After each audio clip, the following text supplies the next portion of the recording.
Hello, everyone, and welcome to episode 10 of The Last of Us Part 2. And boy, who thought we were going to hit 10 episodes of this? This game is significantly longer than its predecessor, and that includes the DLC. And I gotta say that in a really positive way. Oh, hello to Tashir. First person in chat, and now Drienne has quickly followed along.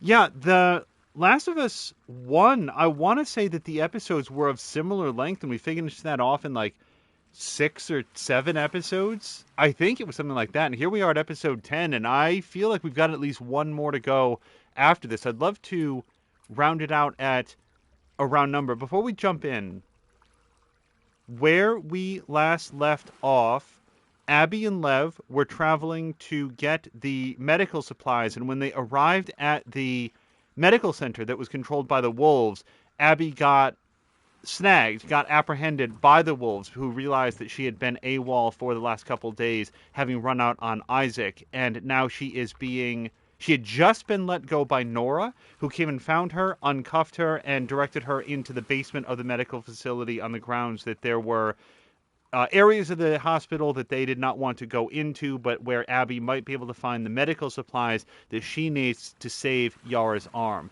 Now, one thing that we don't know is how long she's been apprehended by the wolves. It could have been probably just an hour or two, which is what I'm thinking, but it could have been 6 hours. Like, we don't actually have a lot of clarity on that. It wasn't mentioned earlier on, so we will find that out.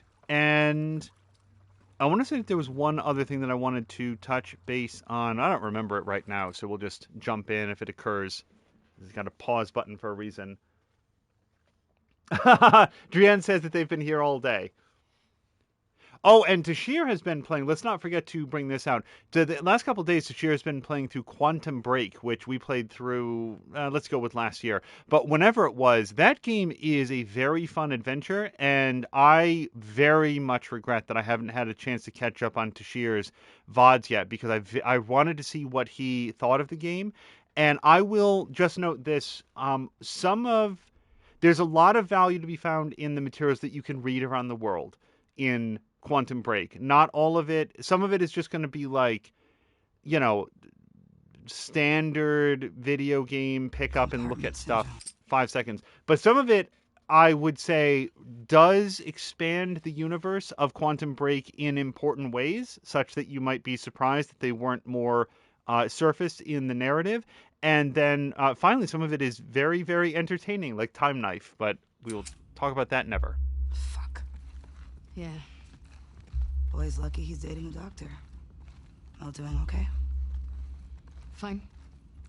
She was so fucked up after Isaac talked to her. Isaac talked to her? After he found out you left base, Isaac interrogated all of us. He was rough on her. Did anyone talk? No.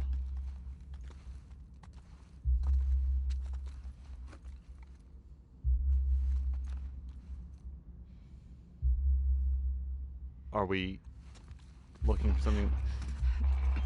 Nora, Where are you two going? to grab Abby. Boat's ready to head out. Well, I still got boxes on the 3rd floor. Can you two bring them first? Boat's pretty full. Come on, I don't want to be here all day. Fine. Thanks. They're gone. Hello to Azaric and And you Caroluna. okay? Always. Well, Manny's been worried sick about you. You know I'm here? I bet he will soon.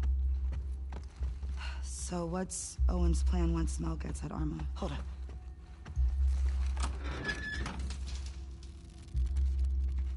All clear. Okay, anyway. What's Owen's plan once Mel gets at Armoff? He's been talking about Santa Barbara. He knows that's all bullshit, right? God, I feel so bad for Mel. Yeah. Me too. All right. These floors have the ICU, the trauma center, and a few surgical suites. Sounds perfect. There's a reason we haven't touched this area yet. It was ground zero for the whole city. Where they brought the first infected before anyone knew better. It's gonna be overgrown to shit. Awesome. It is physically painful not for me to not, like, search all of these areas.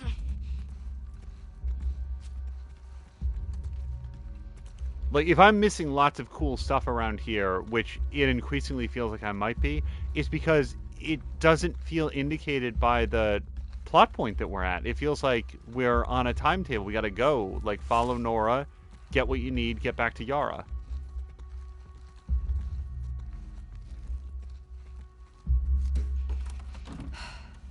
May your survival be long. May my death be swift. See you back at base. Soon, I hope. Yeah.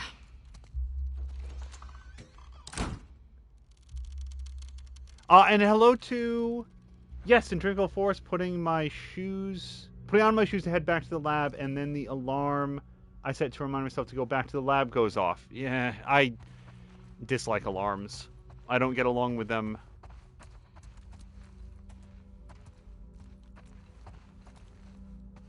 At some point, honest to God, I feel like at some point my body adjusted to waking up when it needs to wake up, so that I won't have to set an alarm. I have on occasion, like if I have to wake up in an unusual time to be someplace, then I'll set an alarm to be on the safe side. But even then, I will typically wake up well before the alarm because I hate that sound so much.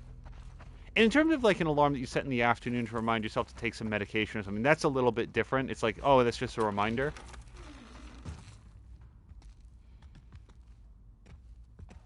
Okay. Surgery, trauma, ICU. Let's do this. Now, on that note, and let's remember to circle back to this as well, it would be awesome if the people that are watching this that have not yet done so do a follow to centrifugal_force. I'm going to fail to spell that if I try to do it off the cuff, but she's in chat right now. At the moment, my understanding is that she's very, very busy with school stuff, but it would be awesome if when she has more time to stream, she had a large bevy of followers. And here's what I like to think about it. You don't know if you're missing out on your favorite streamer This isn't so bad. if you don't check them out. Same goes for iMoo who has relatively recently taken to streaming more frequently. She is currently streaming through Control, a game that we recently played just at the end of 2020, and it is so much fun watching somebody go through that now that I have the perspective of like what I've seen is no longer like spoilery, so I don't have to worry about like I shouldn't go down here though, right? I mean, those boxes look like they're high enough to break my fall, but I'd never be able to get back up. Why is this broken though if not to allow me to go down here? I bet this door is locked. I bet this isn't even a question. And then finally for yep. Oh, of course it's blocked. That'd be too easy. Psycho 4136. Surgery then. iMoo just got affiliate status, and huge congratulations to her on that. Centrifugal Force and Psycho are very close to that, and we can help put them over the edge. And I think, here's the thing about affiliate status. Once you, like, the more that you sort of, like, have engagement with your channel, the more it gets surfaced so that other people can find it. And if others enjoy Psycho and Centrifugal Force nearly as much as we have, they are, you know, going to do very, very well. And I would love to have even a small part here, as I know that Tashir and Mia would as well, in sort of helping people to discover those channels. So I hope you guys will check them out. I'll circle back to that a little bit later in the stream as well. After we read. Oh, so we've got two different handwritings here. Blue says, are they really going back in there today? Every time only half a squad returns. We've lost the lab. It's time to call it. Also, sorry for passing notes like we're in high school. I just don't trust these soldiers listening in. Black says, I have no idea what's going on. Why don't they get us out of here? They keep saying evac is going to happen as soon as they make sure the building is secure and can be contained. Then Blue says, I mean, are they seeing or hearing what's going on down there? We've lost it. I think it's not about containment. I think it's about protecting the data of the research. We need to get out of here. Black says, our friends might still be alive down there. Blue replies, you've seen what those things can do. No one could have survived it. Not for this long. It sucks, but they're dead. Black says, what are you suggesting? Blue says, I see Scott fighting with the soldiers. He's more than fed up. We get him and look for a way out. Black says, let's give it one more day, see what these new soldiers can do. Blue says, one day then we act. Black says, thanks. I'm glad I wasn't around during the outbreak.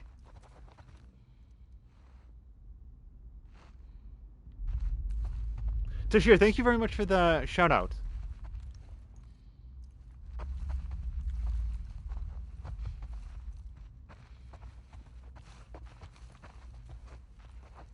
Okay, I don't...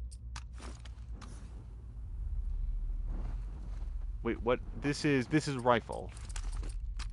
And I'm full on rifle. How can that rifle only hold 18 bullets?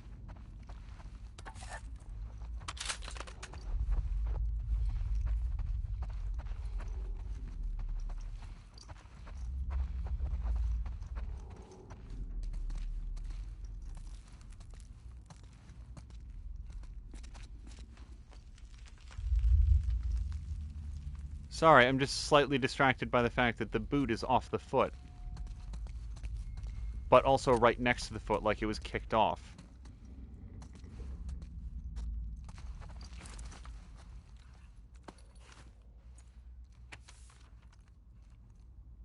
I'm the last of my squad. Everyone else that came down here with me is dead. We secured most of the doors, but some were out of reach due to the overwhelming force of the infected patients. We didn't anticipate this kind of resistance. I thought they were sick and weak, and I didn't think I'd see them rip my men apart. We have several bites. I have several bites on my arm and leg, and I'm going to take a few more of the fuckers out until I get to my last few bullets. Then I'm going to join my squad. If you find this, oops, well, whatever. Know that you will need to send more soldiers to fully secure this area. Although hopefully you blew up this building to Kingdom Come, and you weren't dumb enough to try to contain this thing. Good luck, assholes. You fought the good fight. Fortunately, what does a senior lab assistant do? Go into the lab at 7 p.m. to run 2 samples because you have no life. Love the note reading. I would be so lazy and not read those. Well, so, here's my thought on it. Like, there's certain notes that I will not read, and there's certain games where I will give up on reading the notes if they are just consistently, like, they don't add anything to the experience. When it comes to, like, here's, like, a shipping manifest, or here's, like, advertisements in the world, I just sort of, like, skim those, and that's fine. But, as I said about Quantum Break, some of, like, I don't want to oversell it, but some of the story beats that I remember the most, we'll just say, in Quantum Break, actually came through some of the supplemental reading materials. Another good example of a game that does that rewards your curiosity is Horizon Zero Dawn. You'll enjoy the game without poring over every last text document, but Trauma Center's gonna be in there. they use the opportunities of having those additional logs to fill out the world a lot more. So that's how I think of it. I think a good game will be completely coherent without doing that stuff, but add a lot more if you do choose to look through it. I've heard, but not actually played, that Final Fantasy 13 is an example of a game that does it wrong, where the game is... What the fuck? Yeah, Jesus Christ. Okay, this is a lot. The game is borderline... No, that's a person, isn't it? Yeah, that person's going to come out. Hold on.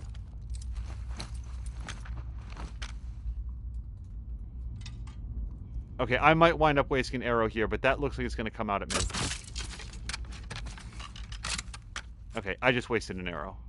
Or bolt, whatever.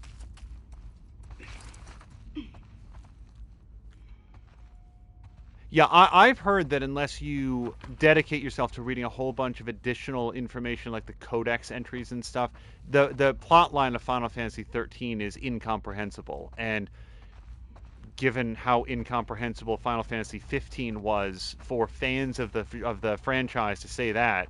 Like, whoa. Drian always reads those things out because they know firsthand that there are things that... Oh, there are people that can't be watching the screen 100% of the time, or for whom reading would be difficult. I know it just depends on the personal preference of the streamer. Yep, hold on, just shake up my shake light. So, for anybody who joined in progress, the reason that I shot that piece of the environment is that as of the last episode, we went through a long infected hotel that had enemies that would... Give me something. Not a... They were like embedded in the walls like Has to be something around xenomorphs here. and then would leap out, and I thought that there would be one there.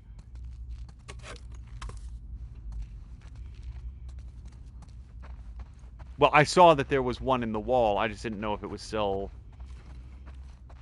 dangerous. Force says, every codex in Dragon Age, so much bonus lore, so little time. And that's the other thing. It's how much of it is there. I do not read all of the books in Skyrim. It's too much. I appreciate the fact that all of that material is there, but I'm just not going to read every last novel that they've decided, or short story that they've decided to sew into their game. Similar for Divinity Original Sin 2, which, as long as we have a quiet moment, Geek Pantheon just started his playthrough of Divinity Original Sin 2. I need to check to see if there's an episode 2, because I as much praise as Divinity Original Sin 2 has gotten, I'm not sure that it's enough. It is such an ambitious game that delivers on so much of its promise that it's a very, very impressive accomplishment. And there is no greater advertisement for Baldur's Gate 3 than Divinity Original Sin 2. Yes, I saw the big red door. We will be going back for it in a second. Oh, hello to Mio.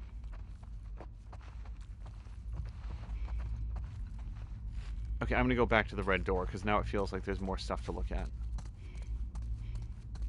I thought maybe this was the way and the other stuff would be a bonus, but we'll... You need power. Yeah, if Abby can't pull that over, you don't even bother getting the Jaws of Life. You just... You look for the power.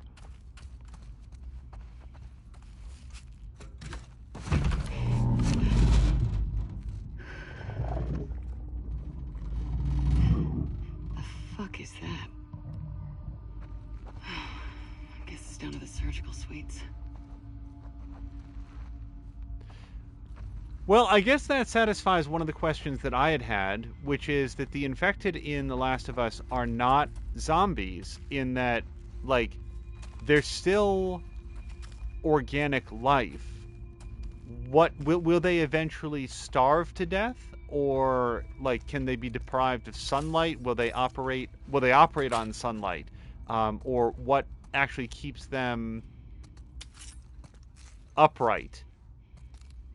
Whatever's in there has not had access to any sort of food or sustenance of any kind that we know of for possibly 20 years. So if it's still alive and crawling around in there...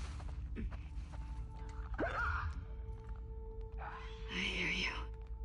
I went to look at chat, and when I heard that sound, my head snapped back towards the screen. So hard.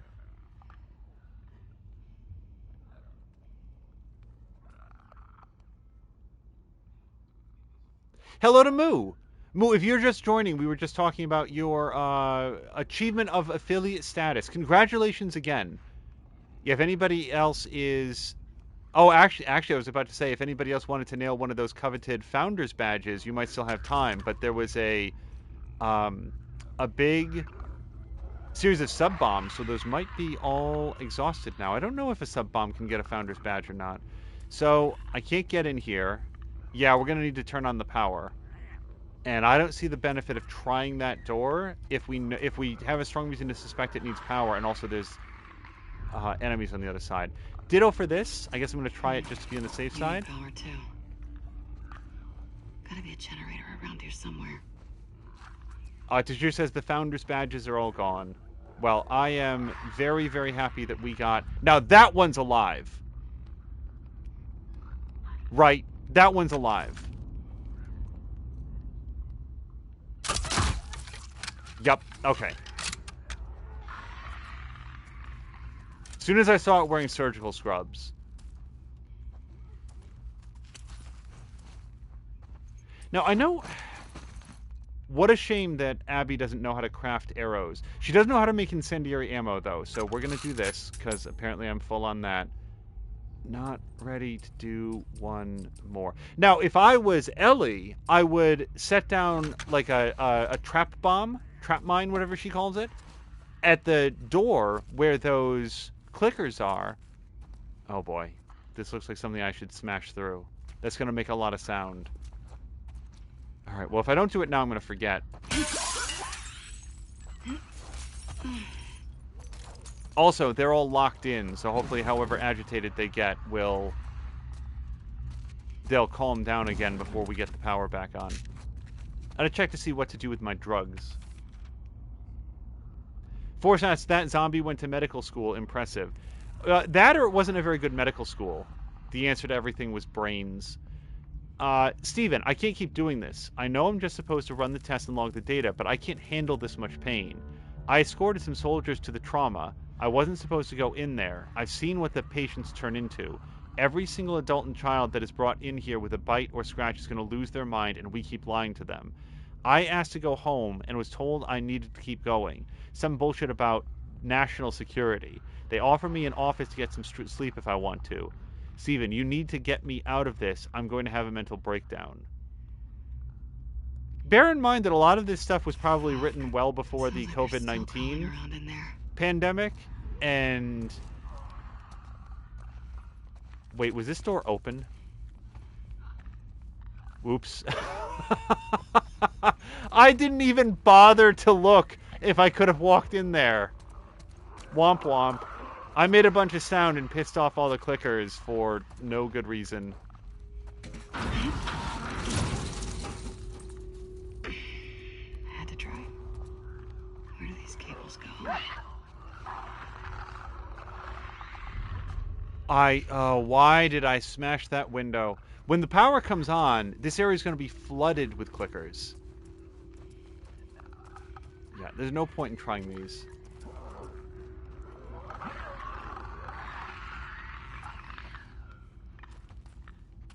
Moo saying thank you for all of the support. Like, first of all, I think that the people that we recommend, I feel like do very good streams, and I'm, proud that we can support them. Also, it's, like I said, not every stream is going to appeal to every person, but a stream is never going to appeal to you if you don't have a chance to check it out. So, especially when we see someone who is doing very good work and is like, man, people should have a chance to check this out. It is, like, no thanks necessary. It is a pleasure to be able to call out streamers. I don't need a hint game. Has it been long enough that I can pretend that I've never hit the hint button in a Naughty Dog game? Because we did that in the previous episode by accident, and now it will live with me forever. Yeah, I can't really take that cloth.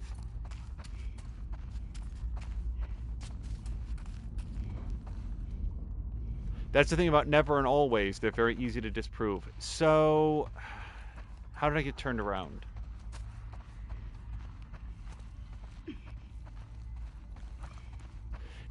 So, when you're looking for power in a game, sometimes it's helpful to, like, follow the wires. There's a big old tangle of wires that comes in here, and then goes... Oh, up there! I did not see this before. Could use Levin here. Or Manny. Yeah, Manny. Manny would have been great. I don't know, Levin's pretty good with that bow.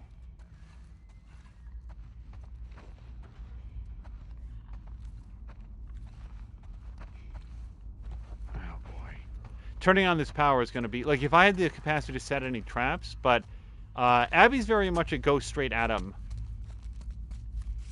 person. Like...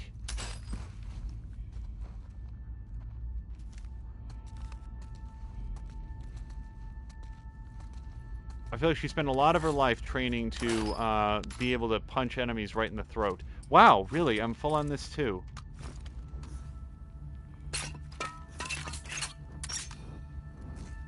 All right, so when let's go do some flamey stuff, and then I can come back here and get that. I do have some scrap, I do have some drugs, and I want to examine both of those before I turn on that generator. Drugs. I have 74 drugs. And last time we looked, I was into crafting more pipe bombs, which is only 40, or faster aim movement, which especially with something like the flamethrower would probably be very helpful. I can almost do both, but not quite. I have a feeling we're going to use a lot of pipe bombs in the next 15 minutes, so let's do that. And then when we return here, I think faster aim movement will be next up. I wouldn't say no to aim stability increase. Yeah, alright.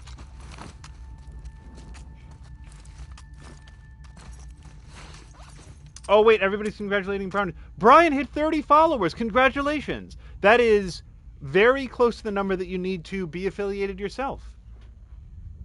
And here's the thing. Here's the thing to bear in mind. Because this is the way that we think about it all the time. This came up when I think we hit one of those follower milestones, and I've shared this before. I was going to make a big deal about it and thank you so much. And then my producer was the one who said, "Well, how do you think the 99th follower or the 101st follower is going to, think about that?" Every follower counts towards that number. Every single one of them is valuable. So for real, congratulations, Brian.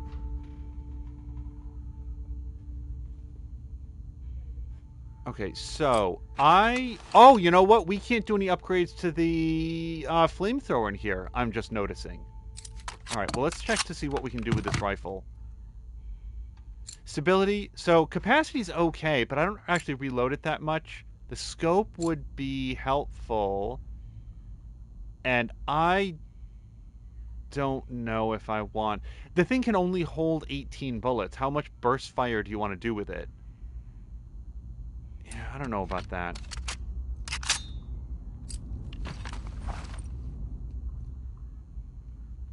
Stability and scope on the crossbow are two things that I'd really like to have. We completely upgraded the hunting pistol. I don't care about... I mean, capacity would be nice, but fire rate and recoil I don't really care about on this. Stability, it's a shotgun.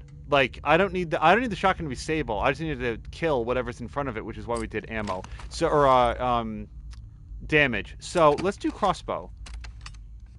I'm going to start with stability after she finishes releasing the bow. String? Whatever you call that. Yeah, we can do both of these actually.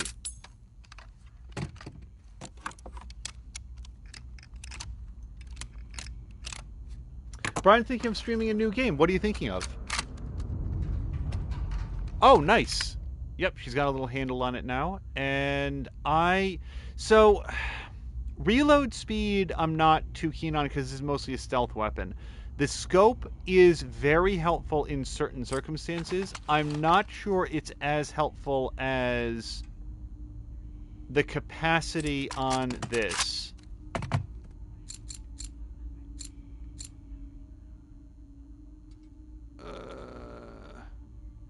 I'd like to have something that's scoped, though.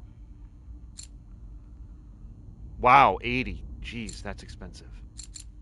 Let's do... You know something? I'm gonna put the scope on the crossbow. I just feel like I'm gonna get more mileage out of a scope on that thing. Yeah.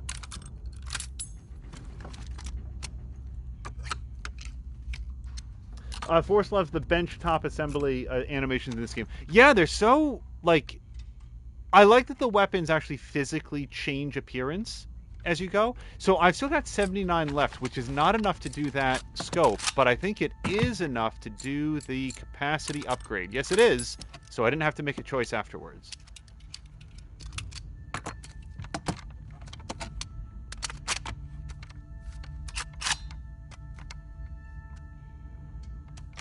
Okay.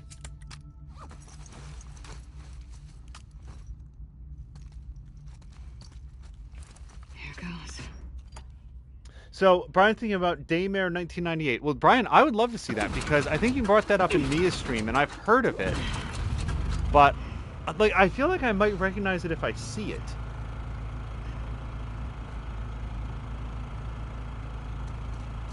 But just by name, it's not...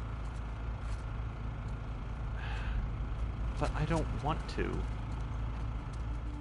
Oh, Abby, why don't you learn how to set mines? Okay, let's do it. Yes.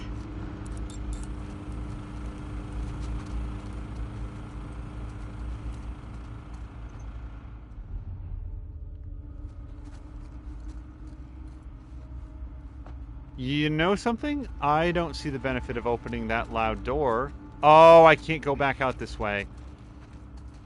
Abby's got the strength, but not the reach. She can't, she has no vertical.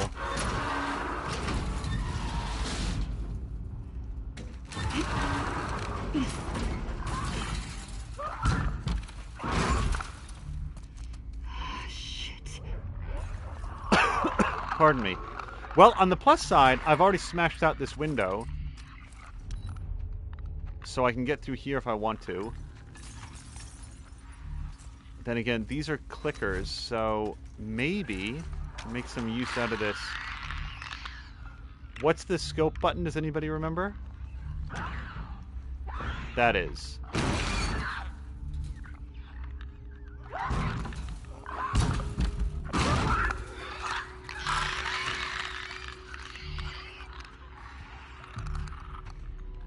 Oh, god damn it, with the curtain. Uh-oh.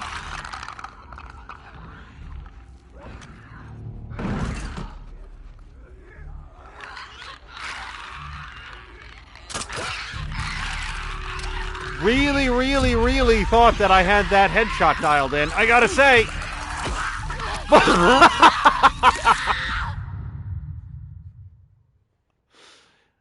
Yikes. I guess maybe I should have aimed up a little bit. Bullet drop, or bow drop being what it is and all.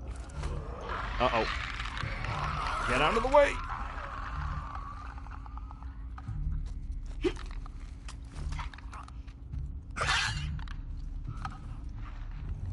Okay, so our next best play, after the one that gets us dead, the next option is get everybody collected into a nice tight area, like this, and then throw a bomb at them.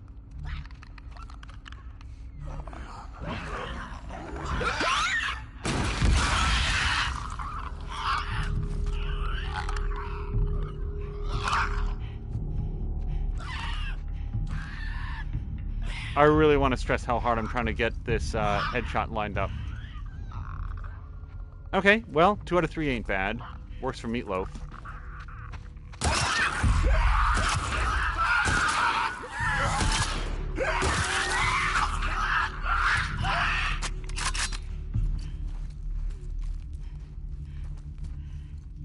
That should make things easier.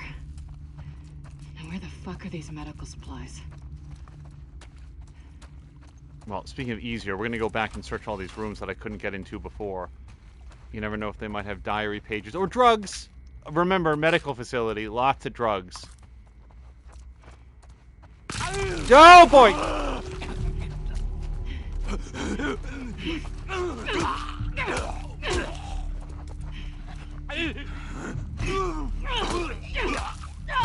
Crap!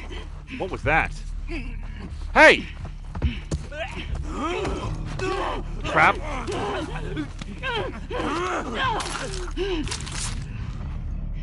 Did he steal something, or did he just, like, grope her? What was that? I guess I lost some lives. I feel more like I lost some pride. So yeah, Brian is saying that Daymare came out September 2019, and then on PC... September 2019, and then April 2020 on consoles, Daymare did. Okay, so I gotta be more careful about fungal blooms in the walls.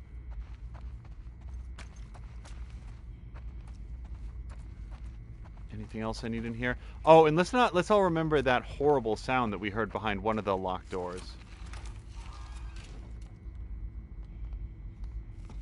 Sam Lander was going to make the meatloaf joke. My deepest apologies, and I don't mean for stealing the joke first.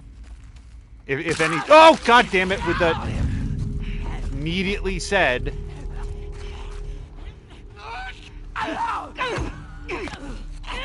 Okay, that's just being shoved, though. Oops.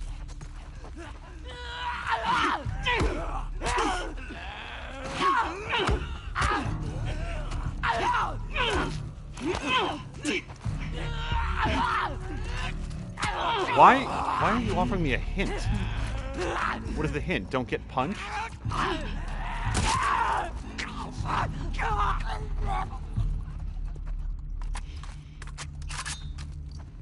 Wait, no, I did not press the hint button.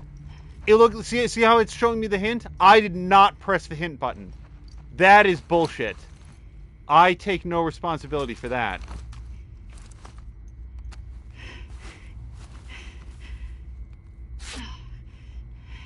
Okay, wait. I need to do this. Alright, now I can get the cloth.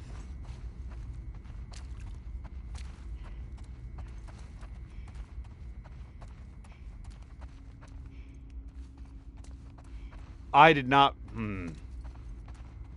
Now the game is pulling a Blair Witch. It's trying to make it look like I've done things that I haven't.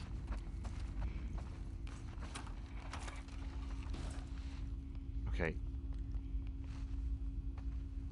So, I gotta figure out if there's a person inside that pile of crap. I don't see one.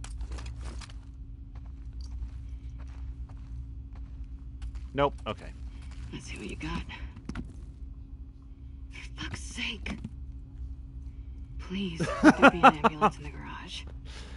Forrest is saying, look, and it won't shut up either. It's right there. Forrest was saying, wow, Angel pushed the hint button. What a noob. You know what's a game I should have had the hint system on for real? The first Metroid Prime. There was a hint system built into the game that was actually... Do I want to do this? Kind of. Wait, do I have the thing to craft more bombs?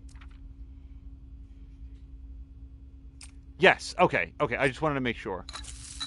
Because now I get 3 bombs instead of just 2, and I wanted to make sure that I had that upgrade before I did that. Also... So I don't want to craft shivs because I'll only get 1 shiv from my resources. If I wait until I use 1 more, will be good. So Metroid Prime on the...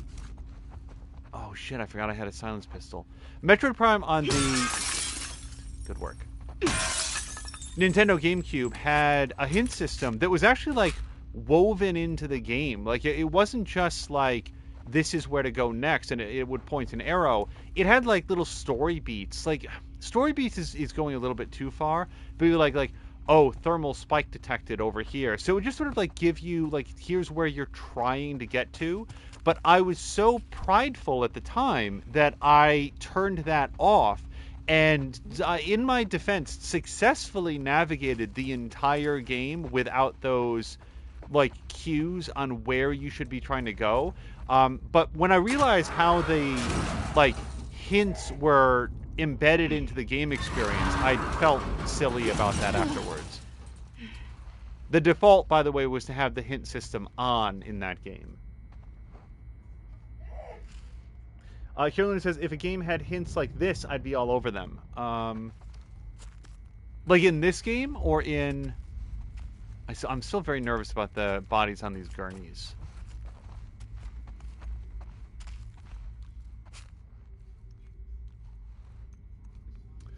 Forrest says, the only game that I played that used hints was My Sims Agents, which I'm not familiar with.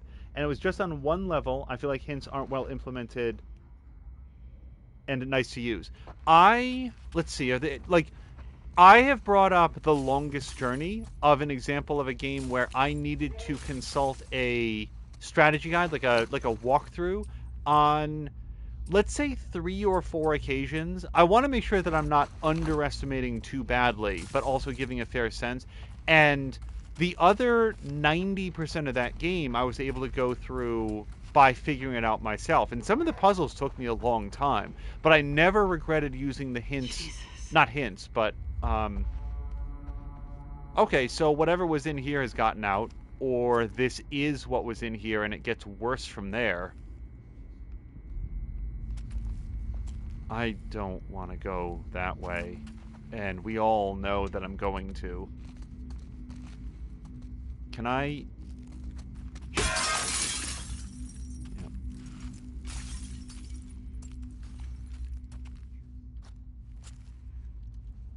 In terms of like an in-game hint system, I'm not sure that I have used one intentionally. Like this game now, twice apparently I've hit it. I'd have to think about it. There's probably an example. To whom it may concern, you cannot treat us like this. I understand that many people are sick, but getting shoved in here and separated from my wife is unacceptable. I've been sitting here for over 3 hours without an update. The doctor put some ointment on my bite mark, then vanished. This thing hurts and seems to be getting worse. Please deliver this note to your supervisor immediately. Sincerely, Don Carter. Woke up starving, but can't keep anything down, not even water. My head is fucking pounding. The screaming outside doesn't help.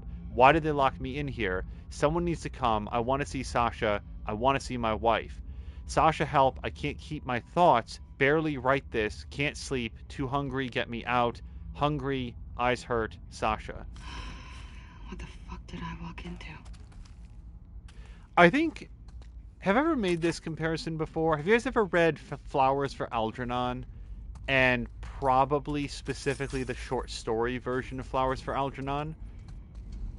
I don't remember how far the full novel goes, but Flowers for Algernon was a short story that was then expanded into a full novel, which I would sort of argue was kind of to its detriment. I don't think that it gained that much for having that extra runtime. But if anybody's unfamiliar with the story, it centers on someone who has sort of a developmental disability, who is provided with a treatment that, let's see, this is one of those cases where I know how not to talk about it, but then I'm not sure how to. His intelligence is heightened to, that's not a person, right? To a point where he is able to live on his own, and even expanded to the point where he's able to start learning additional languages and solving, actually Please, like let there be an ambulance in the garage. doing high level math and so forth. But, and spoiler alert for the very old novel Flowers for Algernon, I suppose, it turns out the treatment is temporary. And what happens to the writer, to the writer, it's all written as a series of like diary entries in a journal that the protagonist has been asked to. I can't believe I'm going to go through here. Oh, I can't go through here. Okay, I thought it was going to be a squeezy through thing, but no, it's not.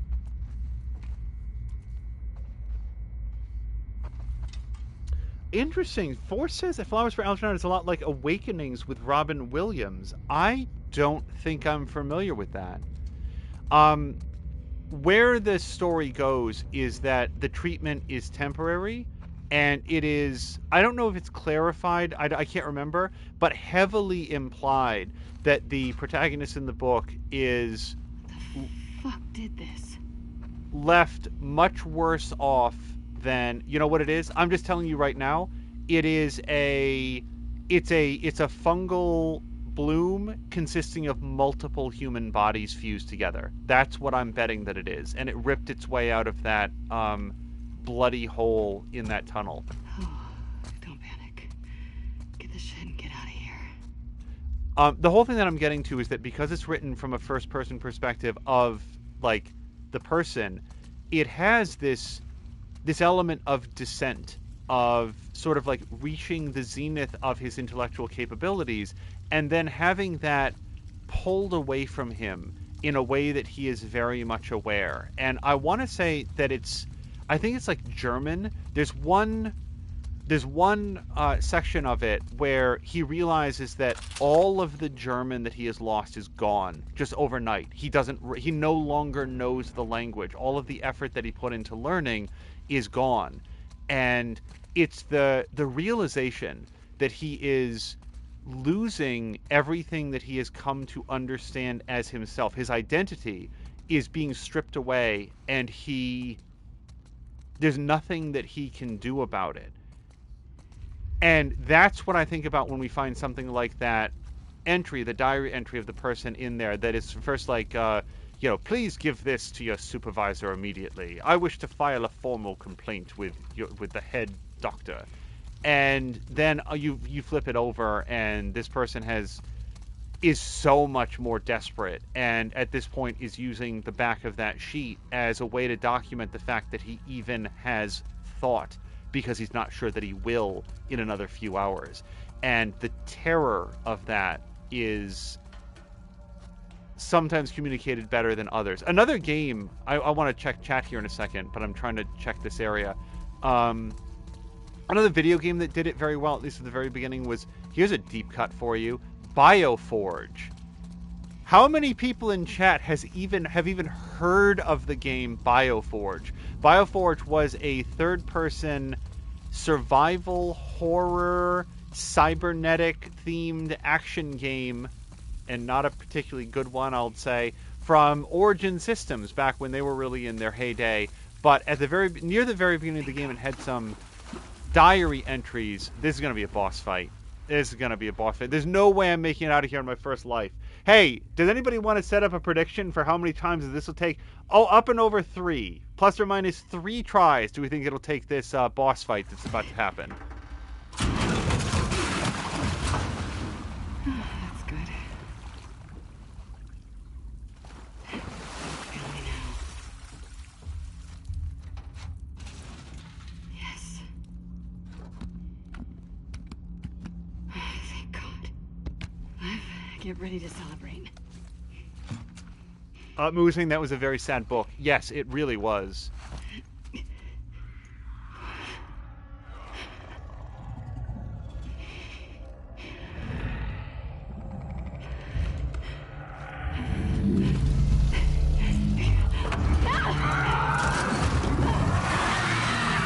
Yep, that's pretty much what I was expecting.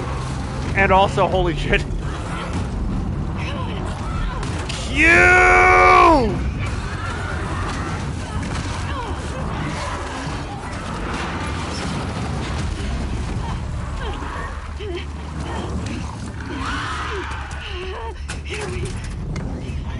Okay, but more. Okay.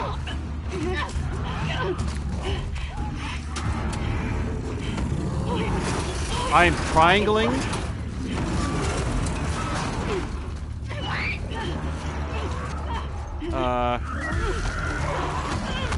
Oh, come on! I'm way the hell away from this thing.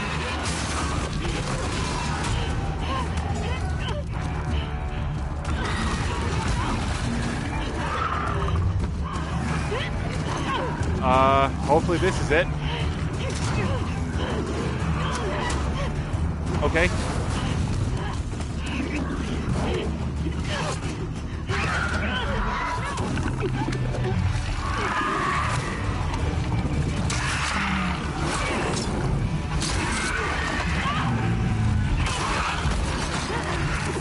Oh no!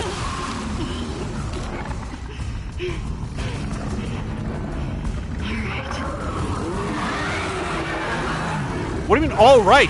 I'm getting the hell out of here, Abby. I don't know what you're all writing about. Come on.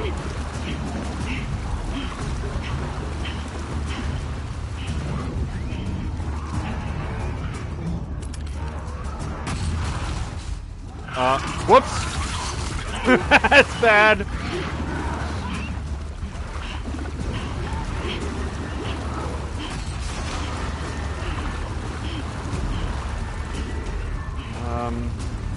Oh, shit. There was stuff. It doesn't expect me to kill this thing, though.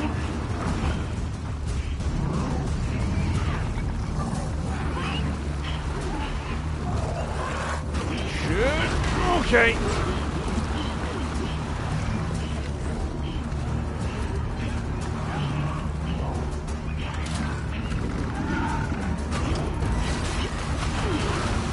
So, I guess I gotta start getting flamey.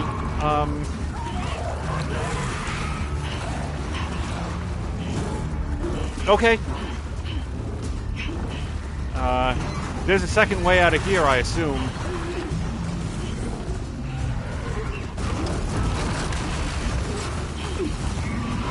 Fuck! Okay, but there's doors somewhere.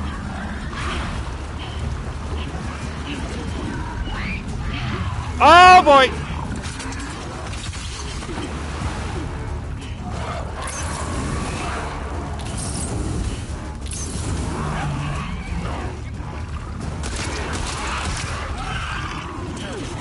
Oh, none of this is good.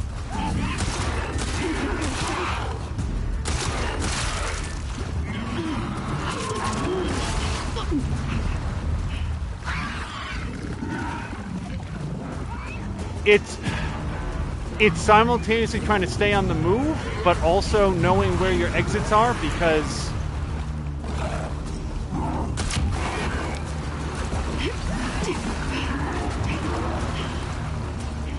like you want to take shots, but you also need to know which way you're going when it just comes at you like a giant gross bowling ball.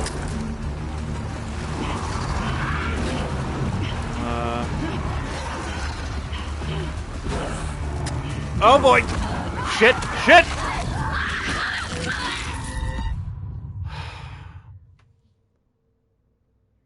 Moo's asking, where is this health bar? Somewhere in the upper stratosphere, because it's too long. They can't fit it on screen. Moo's asking, has she always had the flamethrower? Relatively recently. Let me just time out to scroll back a little bit, because I'm sure a lot has happened in chat. Especially with all the impromptu book review. Oh my gosh, Club has been here. Club just resubscribed. Club, thank you so much. A full year. Bum, bum, bum. That's fantastic, Club. Thank you so much. Let me just take a quick look here. Did I see the thing about the skin tunnels? Uh-oh. I don't think I did. Let's scroll back and find the thing about skin tunnels. Why is this virus making skin tunnels? Ugh. I I don't have a quick comeback for that. I don't know. Like, why was the skin tunnel bloody? That's part of it. Moo is enjoying that I was stopping Abby to loot while she's trying to run for her life. Why does this scroll so weirdly? Is Bioforge what you need to build before you get to the Bioshock? You would think it would have had some more crossover, but regrettably no. So we're already at one death. Let me just take a quick look. Square, square, square, and triangle harder, for sure. And yeah, so the flamethrower is a relatively recent pickup, and Samland is still saying under 3. Well, we will do our best. Also, wait.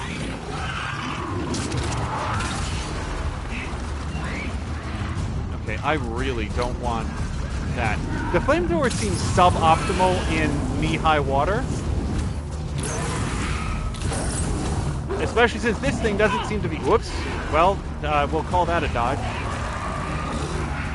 Okay, and I definitely don't want the pistol with a silencer on it.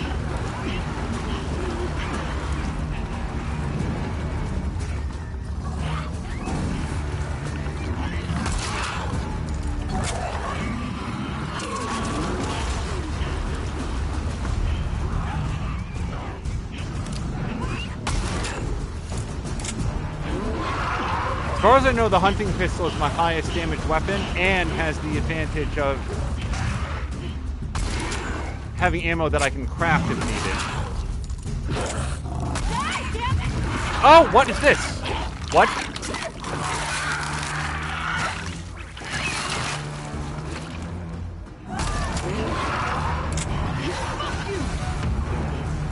Both of you! I don't know how to Get out of here! No! Bolt! Okay. Really thought that guy was dead.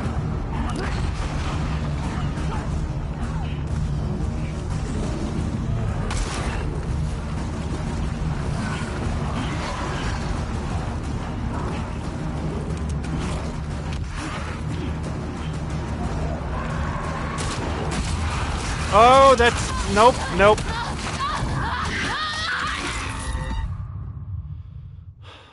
I didn't think it would smash through quite that easily. I thought it might have to go around the other side, but this thing just treats walls like inconvenient air. Oh boy, Sam Lander's questioning his prediction. Wait, son of a bitch.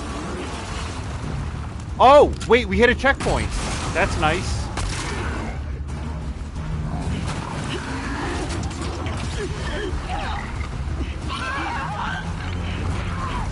So, I need to take a knee and swap out...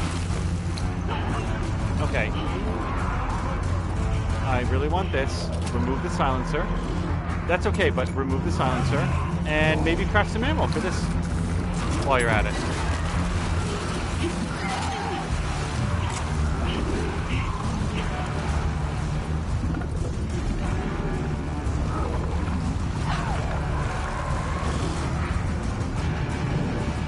Okay, son of a...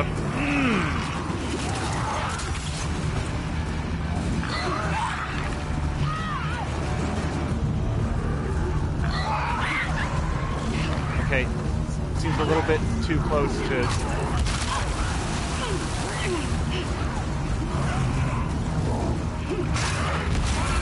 Well, now these explode on contact, which is helpful.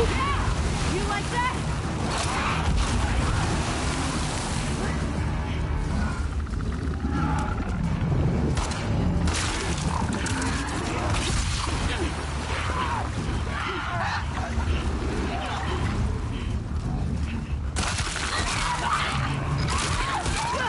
Shit.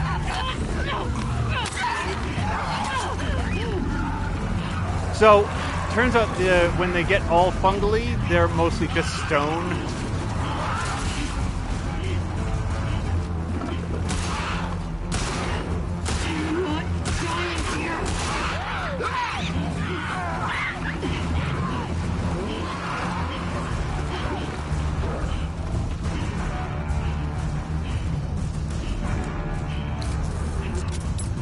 Nope, that's it.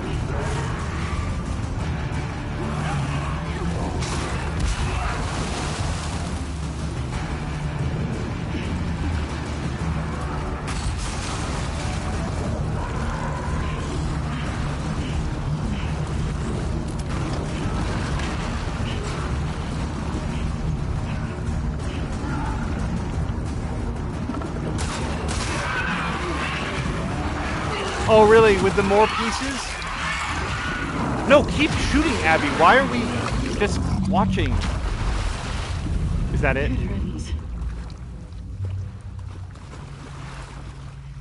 There's gotta be a way out of here.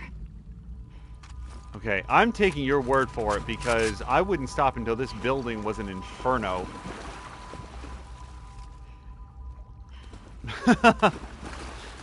So Simulator did win. Was that our third try? Did we under 3? Now, there's going to be a little bit of a denouement here because I need to go around and collect all of the everything that is here because I have expended most of what we have. Let's take a quick look here. Yes, I don't have any explosives. I have bottles. No explosives. No explosives. I do have enough to do 2 more shivs, but... yeah, I might want to hold on to those to do some more bullets because I sort of expended most of my ammunition. And I still have my silencer. Okay. Also, depending on the rags and alcohols that we find, what is that sound? Still alive.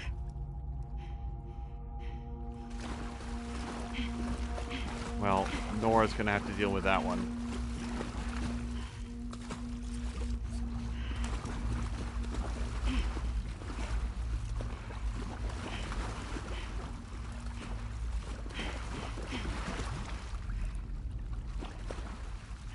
The fact that the pipe bombs exploded on impact, has that...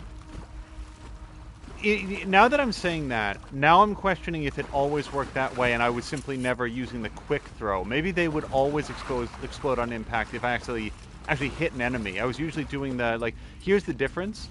See, that's like the arc throw, and on the, like, if you hit somebody, it might not have... Anyway, everybody gets it. Alright, I think I'm not going to use cloth on this if I can... Wait, what else do we use alcohol for? Anything? Pipe bombs. Oh, interesting. And the incendiary shells. I guess that's what makes them fiery. Okay, yeah, I won't waste that. Oh, Tashir's taking off. Tashir, thank you so much for coming by, and I hope you have a great evening. And I would very much like... this is for real. I very much want to see Tashir's playthrough of... Well, I am going to use one now, though. A medical kit. Quantum Break.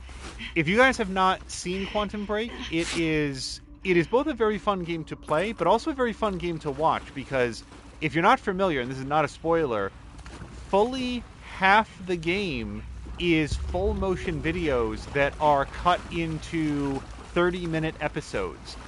It is exactly like watching a multi-part television series that also has... that also has gameplay between every episode. And so it is perhaps one of the most streamable games that you'll ever see, because there is so much of it that the streamer and the viewers are going to be able to watch together. Okay. I can do more of these, or more of these. I'm going to do more pipe bombs. You get 3 pipe bombs off of that. Pick up the bottle. Centrifugal Force is asking, can you cook the bombs? I don't think so, but that's a good question. I don't think so. Because here's the thing. When she pulls it out, she lights it immediately. And then as far as I know, the fuse does not actually go down.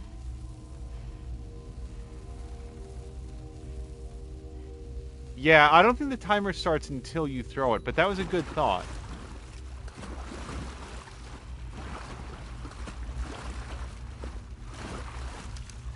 Alright, done everything in here.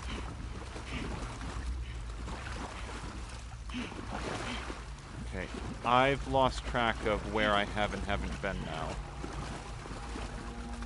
Really? I've got maximum tape, huh?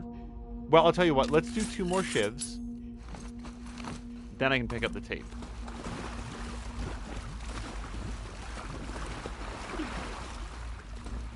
What I've always done with the pipe bombs, I've always, as far as I remember, always done the arc throw, which is, here's the difference. If you have the pipe bomb and you just, like, right trigger, she'll do a quick throw that'll usually home in on the nearest enemy. It's the same thing with the bottles and the bricks. And if you sort of have the indicator on the enemy, the bottles and bricks hit that enemy and then they shatter on impact, and that makes sense.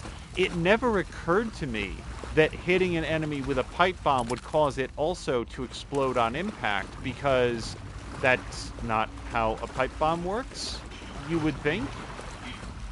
But maybe it does. So I feel like that's been a pretty good roll around here in the watery basement. I'm just going to keep looking on the right here, but I think that we've cleared everything that there was to find. And it's time to go through this door, because that's the exit. I think that's it. I feel like we did a good go around.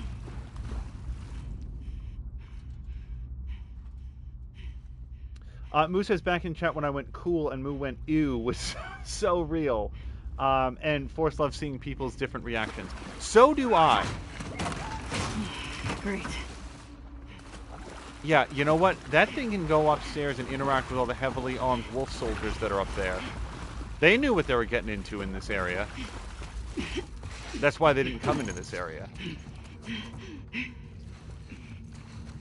All right, I am gonna put on the big girl gun here because if I have to shoot something in these narrow confines, we want it to count.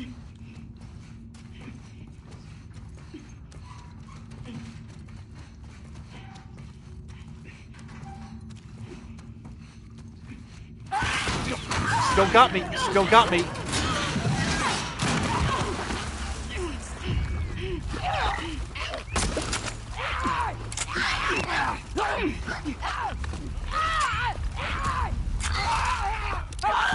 Oh! I thought it dislocated its shoulder and was popping it back in.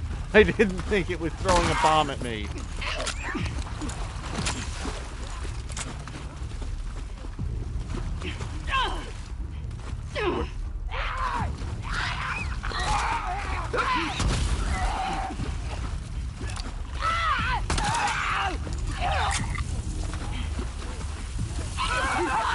Probably don't want to stand in that.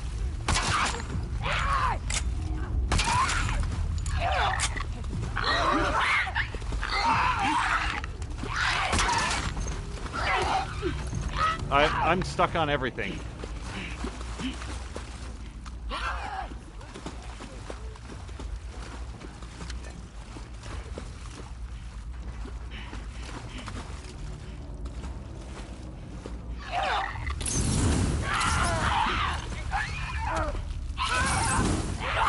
I feel like usually to play with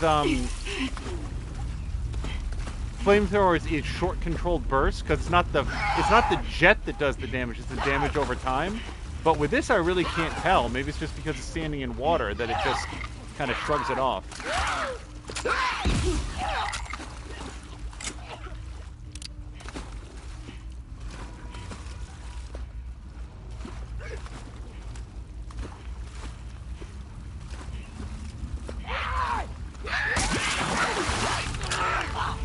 Stomp his head! Okay.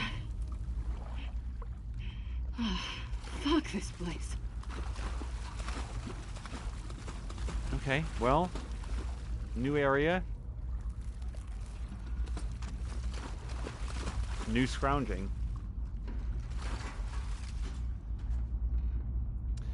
Forrest and I are very much of a mind. Fungus is gross.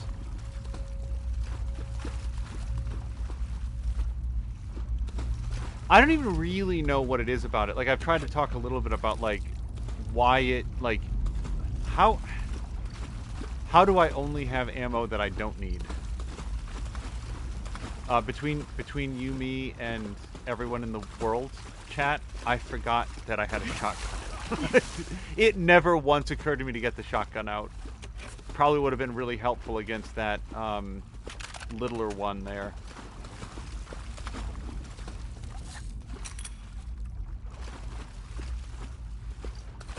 I guess I just don't like it that fungus can grow apparently on anything and very quickly and sort of like despoils food and emits toxic spores or unhealthy spores. Oh, I did think of one additional type of mushroom that's good. Mushrooms on cheeseburgers. I was going through the list of, like, I like mushrooms in all of their different forms, including the only two forms that I can think of. But then I thought of a third one. Local burger place does really good mushrooms on cheeseburgers. Yes, I see the way to go. I still feel like there's at least one room or area that I haven't looked in. And their burger with, like, American cheese and grilled mushrooms is extremely good, as is their similar burger with jalapenos. Are there mushrooms on a Philly cheesesteak? Because that'd be 4. Okay.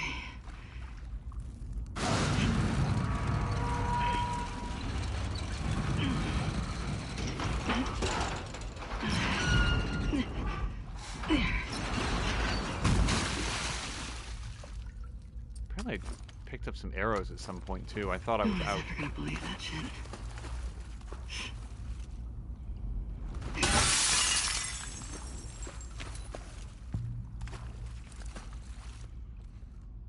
I'm gonna look at every coin, even though, like, I feel like Abby would look at the coin. I don't care, but she does. Look at that. It's like a flower and a goose. Hold on. I think that's all the drugs that we wanted to do. The next step of... Well, okay, so what do we have? 50% faster movement speed while aiming, or better stability and accuracy while aiming. And I think that second thing is, like, it makes a lot more sense.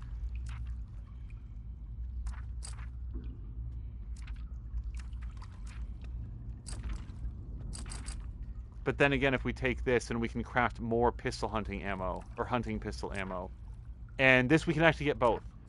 Yep, we can actually get both. So we're going to do this, and then we're going to get the more hunting pistol ammo, which is what I really want. So now I guess we can move faster. And with the flamethrower, that's helpful because, you know, you're just sort of like spraying in those controlled bursts with the flamethrower. So it's helpful to be able to move forward or backward more quickly.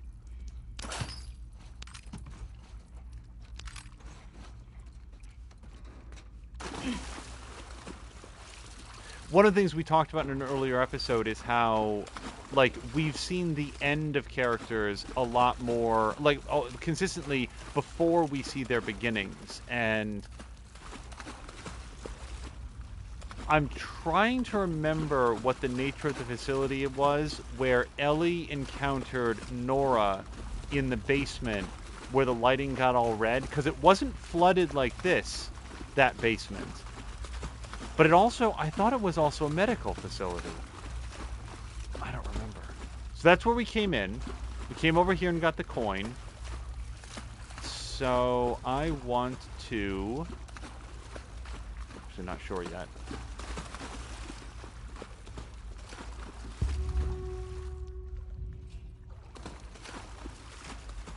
Anytime it starts doing hint, I start being concerned that I'm looking for like a large area to leave, but maybe I'm looking for like a small crack in the door. Or slip through here. There we go.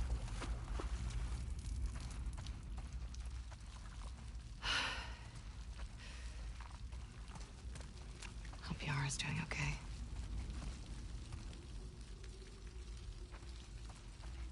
Oh, interesting. So Force has posted a, it's not a clip, but like a highlight maybe, of mini liquid nitrogen demo. Liquid nitrogen frightens me, as does anything that can cause grievous bodily harm in like a very incidental exposure.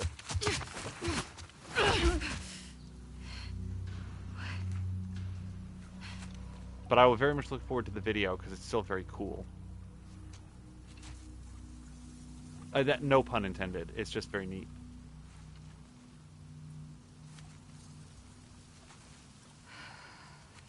They're all looking for you. What did you do? Nothing. I told you to stay put. I couldn't. Your friends are all over the place. Did you get the stuff? Yeah. Now we just need to get the hell out of here. Hey. Follow me.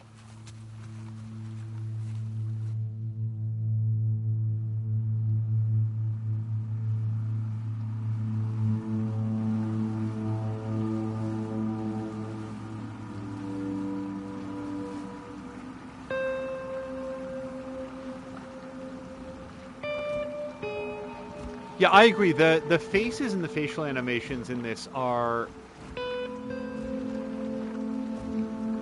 Sometimes if it's too much, it comes off as... It triggers that uncanny valley. And this game definitely does not. I consistently feel like I'm interacting with the people in the game, not with digital characters that are... I think it's very well done.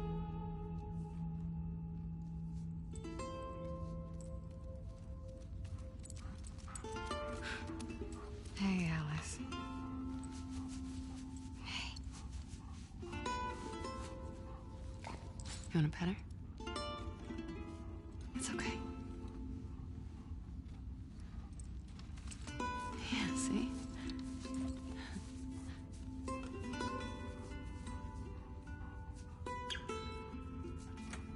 Mia's talked about like the big dog lean.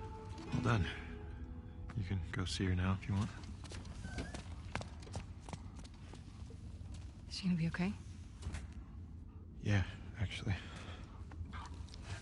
Hey.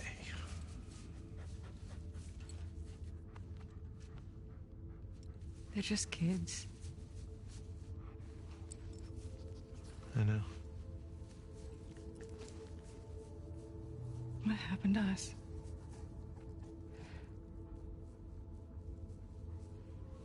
Maybe we stopped looking for the light. Maybe.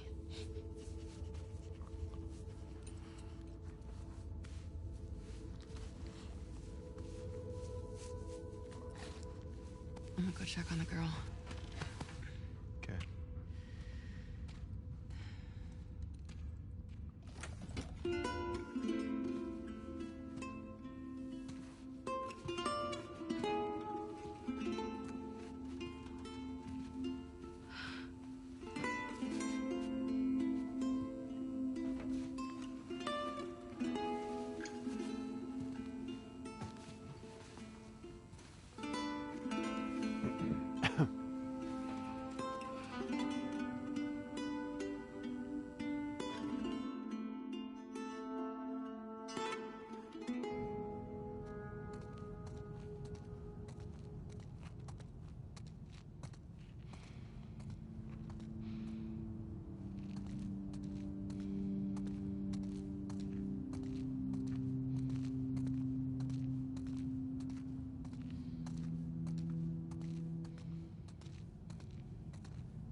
Simler was asking, isn't Abby the one who's friends with all the puppers? Yes, as far as I know.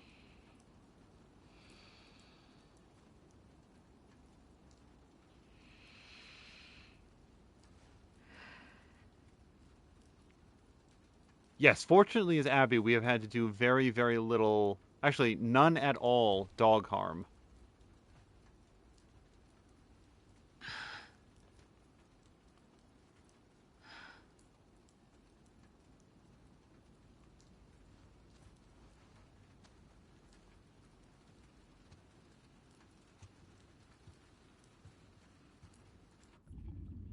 She's not going to come with you. Convince her. We broke the rules. That's all she'll care about. Owen? Just me.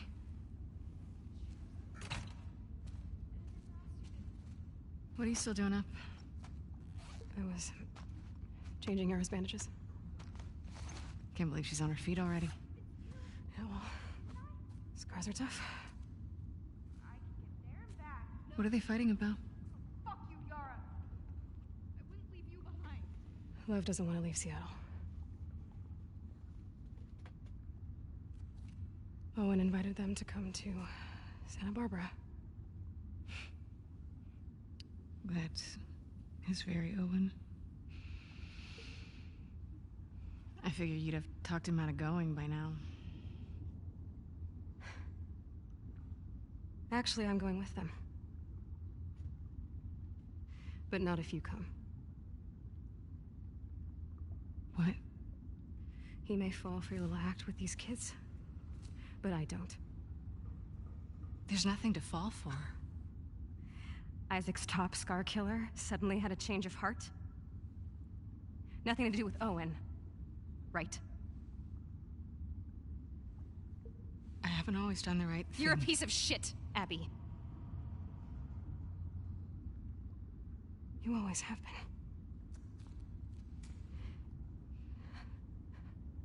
I'm done with you. You want to do right by these kids? Get out of their lives before you screw them over too.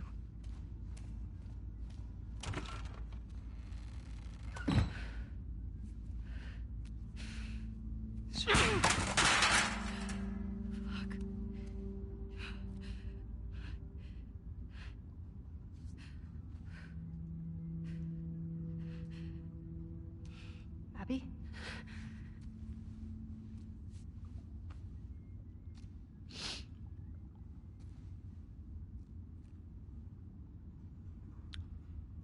Nice shirt. Are you okay? How's your arm? It's better than it was this morning.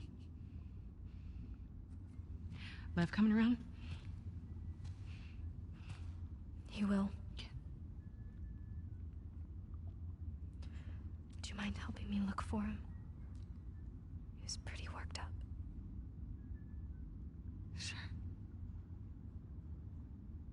He ran off this way.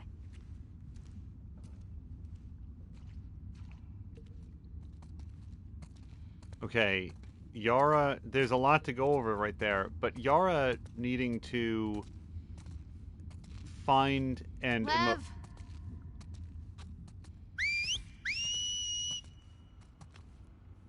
emotionally support Lev, Come back here, please! given what Yara's been through.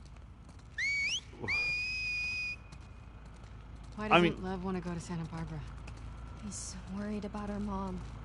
About what'll happen to her because of us. Should he be worried? He needs to focus on his own safety right now.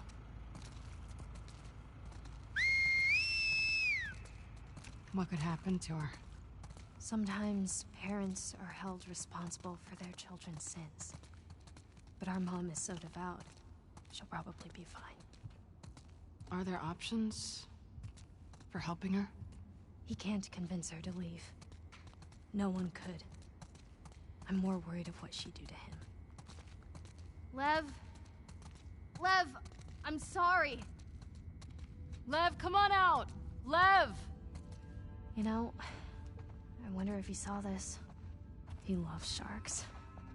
Loves sharks but hates the ocean, huh? He really opened up to you.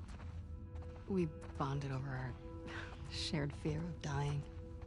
He said you were brave. He's a liar. I don't know how to thank you. You hear that? Lev!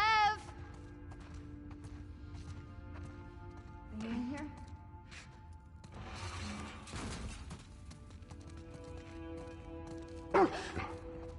Hey, it's okay.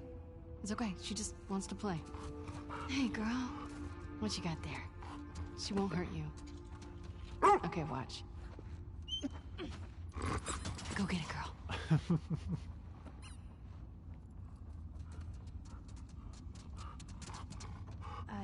I think she wants you to throw it again. Okay, one more time. Yeah, you're so fast.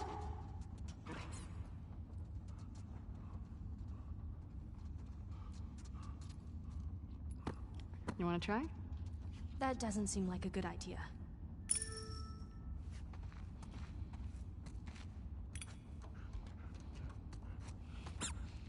She's not going to bite, right? Nope. I promise.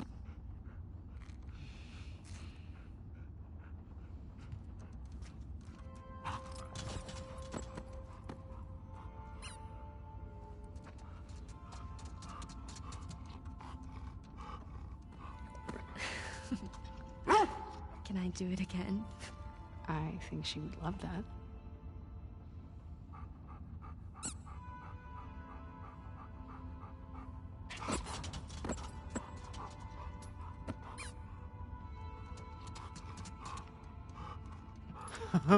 I like that Alice wants to play with both of us. Let's not throw it too close to Yara. She's still getting, like, accustomed to Happy Dog.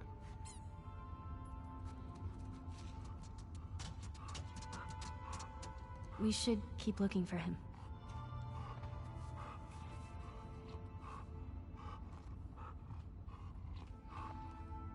She's gonna yank those tentacles right off.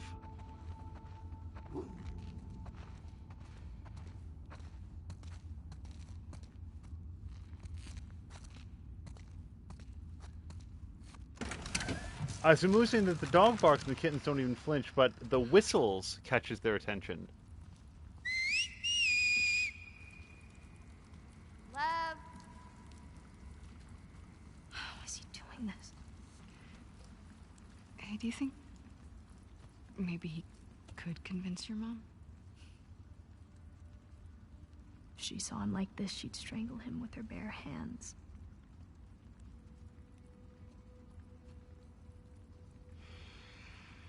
How much did he tell you? Not much. I heard some of your people calling him Lily.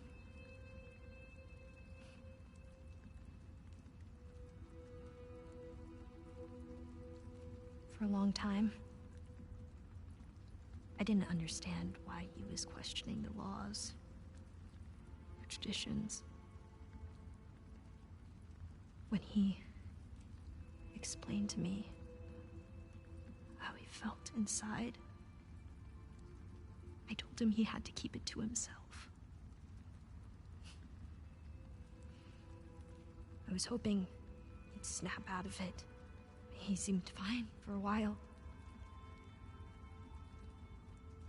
But then he shaved his head. Like one of the men. It was suicide. Is that when you ran? First, I screamed at him. I hit him. I was so stupid.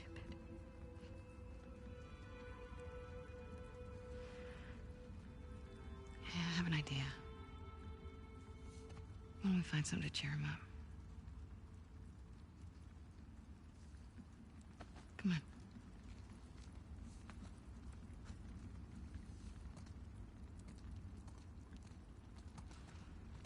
Moo wants the Why do you think he theater did it now? t-shirt. Shaved his head, I mean. Last week, he got assigned his role in the community. He wanted to be a soldier like me, but they decided he was to be a wife to one of the elders. It's tradition. Poor kid.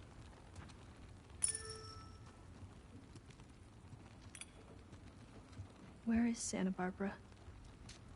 It's in California. Where's California? Okay, so look, this is Seattle, and this is Santa Barbara. And our island? It's too small to see, but it would be up here. So far. Yeah. Good.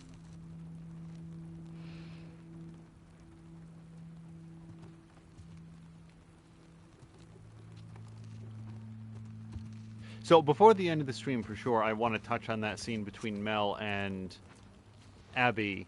Depending on the dialogue that we get right here, we'll see if we can touch on at least some of it.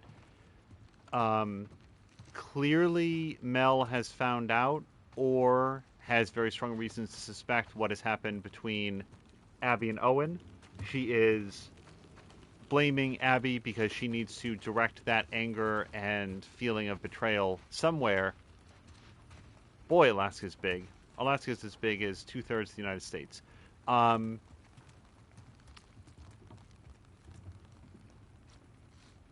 And if she's mad at Owen, that threatens her relationship with Owen, so she directs it towards Abby. It is true that Abby should not have gotten together with Owen knowing the situation between Owen and Mel. However, Owen is the one who should be watching out for his fidelity. Like, yeah, for sure, Abby should have had no part in it. But Owen is the one who treats Mel like garbage. Owen is the one that doesn't care about Mel's feelings, and what she doesn't know was apparently originally planning to go to Santa Barbara without her. And these are all the reasons that I am so thoroughly There's gotta be something left around here. nonplussed. I bet there's an Otter t-shirt. By Owen and his behavior. We can do better than these shirts.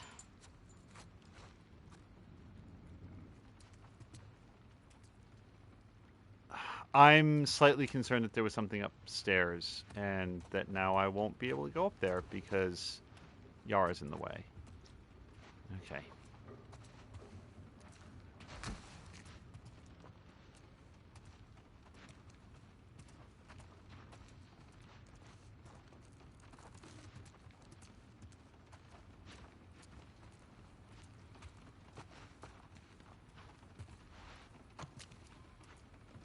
It also...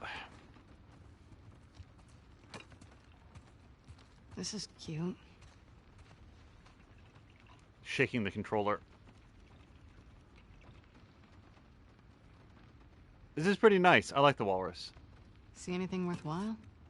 No. Keep looking. Also, it's notable to me that Abby was willing to accept that blame. Abby was willing to, or is willing to step back and allow Mel to believe that she somehow seduced Owen and that Abby is the cause of the problem here. Abby's not fighting back against that. Abby's not saying, okay, there's nothing upstairs. Abby's not saying, you know, no, you got it all wrong. Like, what would Abby say? Let's workshop it a little bit. You've got it all wrong. Owen's the one who's still carrying the torch for me. You're his second choice. These things are true. They're also incredibly hurtful. These are all the reasons that I dislike Owen so much and the position that he's put Mel in.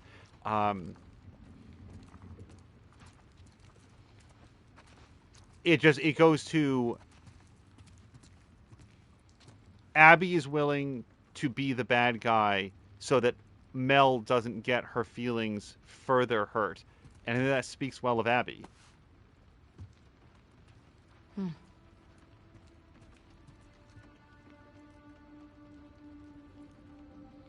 The detail on this is just really impressive to me. What about this? It's perfect. I loaded Fox Eyes. Mel's wrong, you know. You're a good person. You don't know me. I know enough. Abby, will you stop stealing my stuff, please? I'm sorry, I didn't realize you owned everything in the aquarium. Yeah, well, my aquarium, my stuff. I'm just kidding. Take whatever you want. You can't. Have you seen Lev? Yeah. He was down that hallway. Can I talk to you? I'll catch up. Okay.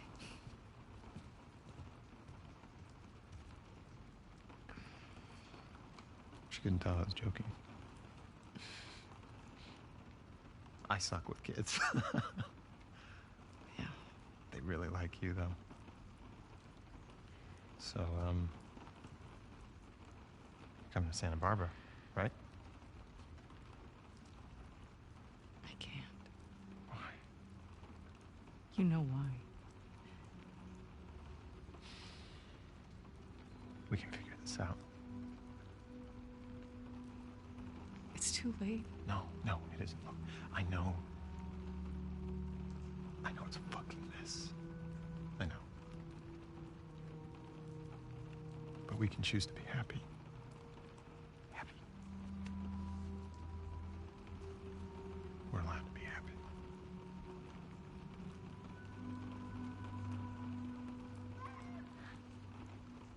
You hear that?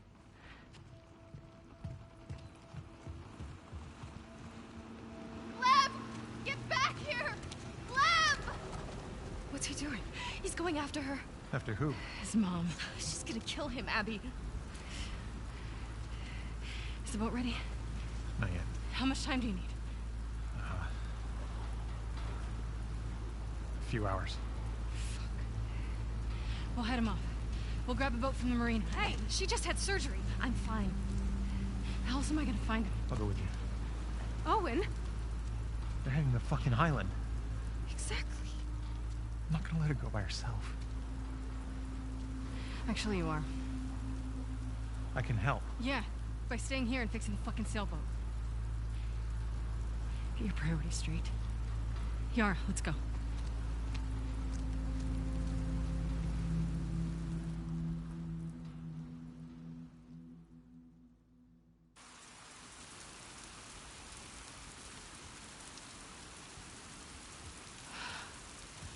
There's the marina. How you doing? I'm good. Okay.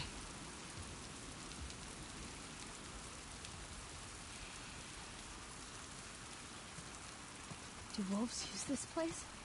We dock some of our boats there. Okay. Wait. Before I go downstairs. So one of the things we've been trying to work out here, and there's actually been multiple people locally involved in the conversation, is what was the nature of the separation between Abby and Owen? We're going to get interrupted any moment by more dialogue. My theory on it, and this is incomplete, is that they were together and Owen was sort of like la-di-da, join the military, no, let's just blow it off and hang out at the aquarium today, and didn't really take it very seriously, whereas Abby very much took it seriously. And ultimately, I think that Owen maybe gave her an ultimatum, saying, you need to relax on this whole go get Joel Miller thing. It's consuming you. You're not happy. We can just sort of like hang out at the aquarium and be best buds with benefits and... Not making that. Okay.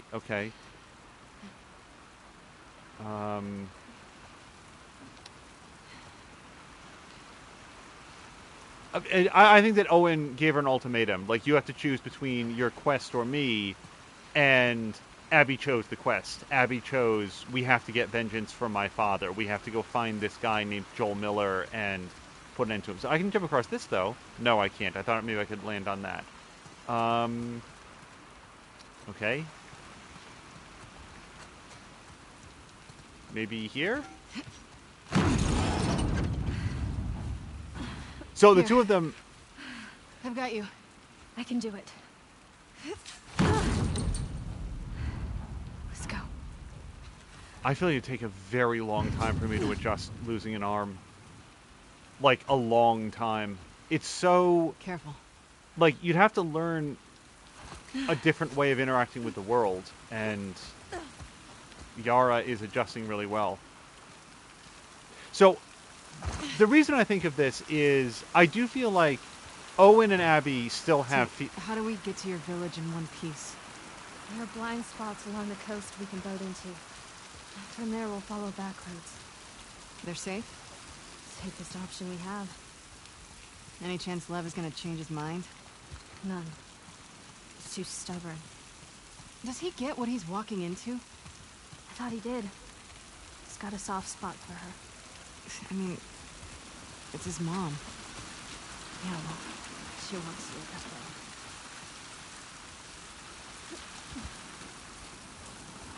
Family ties can be really difficult to break, even if they are, like, obviously toxic to people on the outside. It's really difficult to... Hold on a second. Wait, hold on.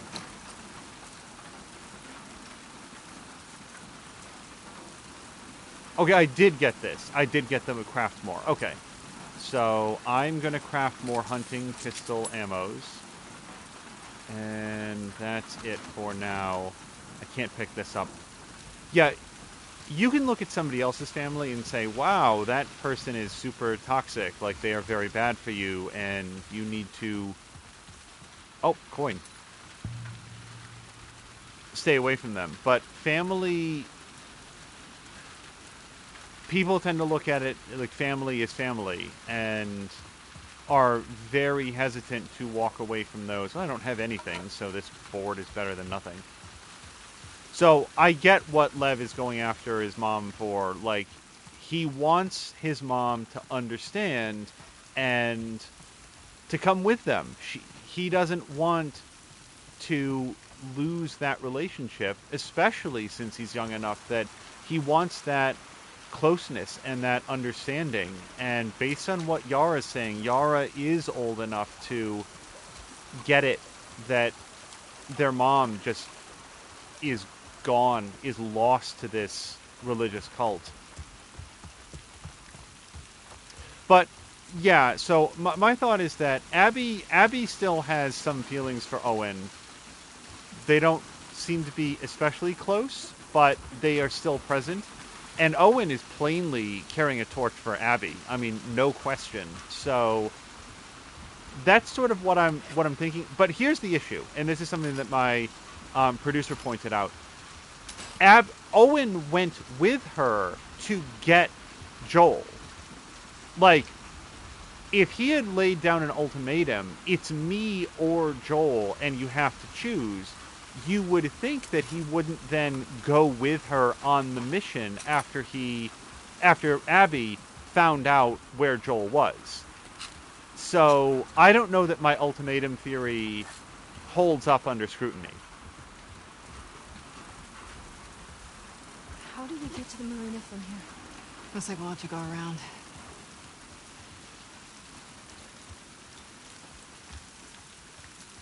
Mia said, and I hope that she's still here, that she can maybe provide it. Let me just pause for 1 second. We'll check back in chat. But Mia's theory was she was trying to work out like who had broken up with whom, who had dumped who, and that maybe some feelings had rekindled. I'd prefer to leave it to her to get the clarity. Let's just pause for 1 second here to look at chat. Dren saying he needed to break it off with Mel as soon. Owen needed to break it off with Mel as soon as he realized he'd never be able to love her to the same degree as Abby. Yeah, the other thing that I can't prove about Owen, I can't prove this, but he seems like the kind of guy that might have gotten into a relationship with Mel partway because he thought that he could convince himself that he cared enough about her that would be the relationship in which he'd be happy. And also partially because if he got into a relationship with Mel and remade the aquarium for her, and the two of them were hanging out at the aquarium, and Abby could only see how much happiness she'd missed out on, then she'd have to come crawling back. He seems like the kind of guy that would be the way that his mind worked. And again, I can't prove it. He just seems like such a scumbag in this particular department. And people have pointed out, and let's acknowledge in chat, Owen is not like a supervillain. He's shown concern for other people and not like wanton murder, and is now turning his back on the wolves because he wants to go back with the Fireflies and find them. And like, I get it.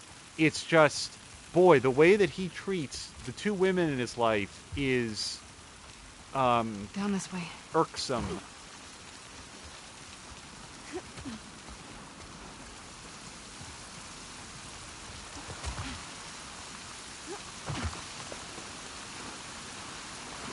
Try and keep your arm dry.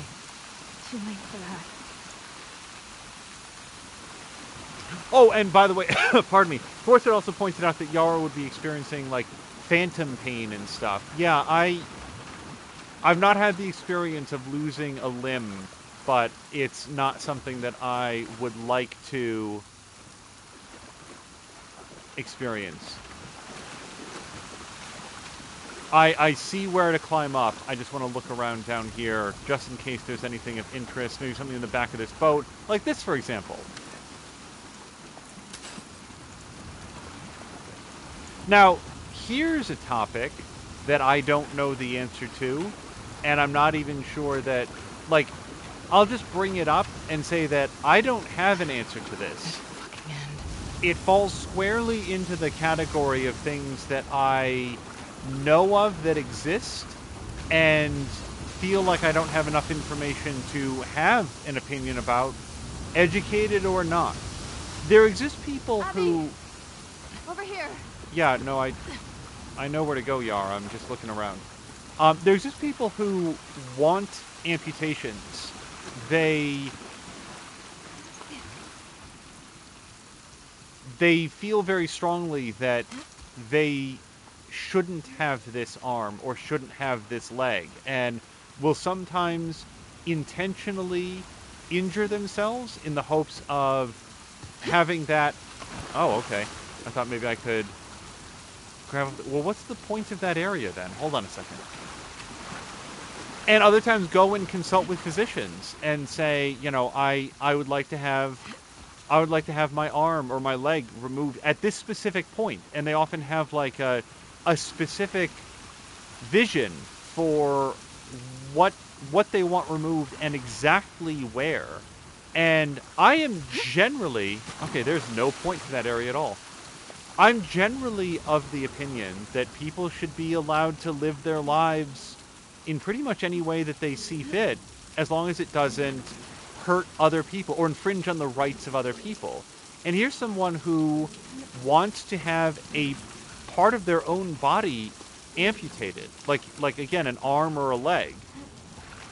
And yet, that decision is so permanent. Sorry, I'm very distracted by this. I don't know why this part of... Like, it could just be for color, but somebody designed an area of this map that I can climb up on top of.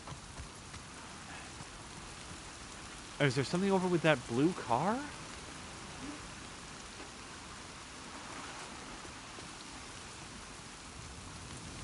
So it's just sort of like, and there's probably a name for this that I don't know. I don't know if it's a form of body dysmorphia or what. It's just something that I've seen covered and talked about, and for someone like me that would very much like to not lose any limbs, that is very surprising. But then again, who am I to judge what somebody wants to, like, do with their own body? I don't know. Jen is saying that he has a much greater degree of what I describe my oldest brother having. My oldest brother is one of the most kind and generous people Drienne knows. He would give you the shirt off his back, but you would have to point out that you need it first. He has a hard time seeing very far past himself, but is capable of great kindness. Owen takes that to an extreme. Moo is saying Angel is talking about this, and I'm feeling that I just read a book or watched a show about somebody, or someone playing a game about this recently. And then, what did Sam Lander say? Body dysmorphia is tough. Yeah. And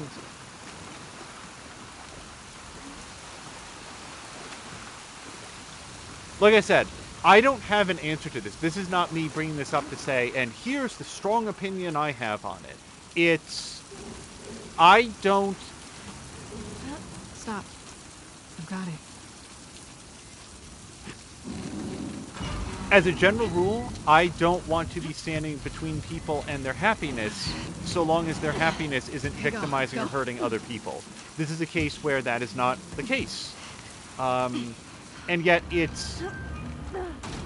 feels difficult for me to feel enthusiastic about somebody amputating a limb, because it's not like you get to make that choice a second time if you feel differently later.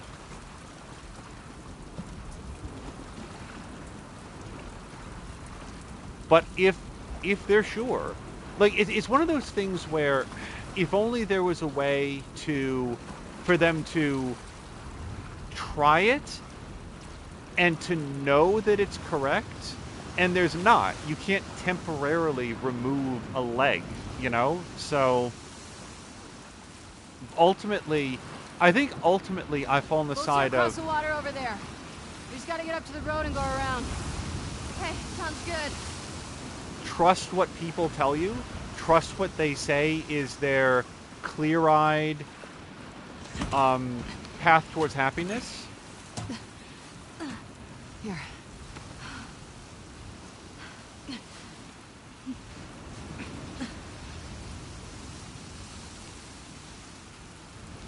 Yeah, if I was in Yara's position, I think I'd just be in...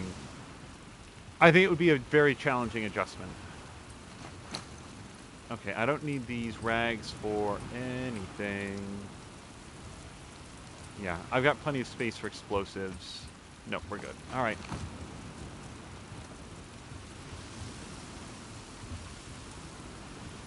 All right, so I can go... Yes, I can go up there.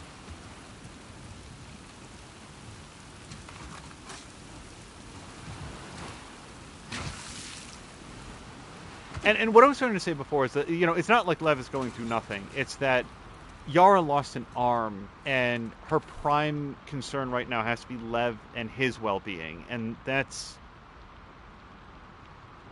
jealous.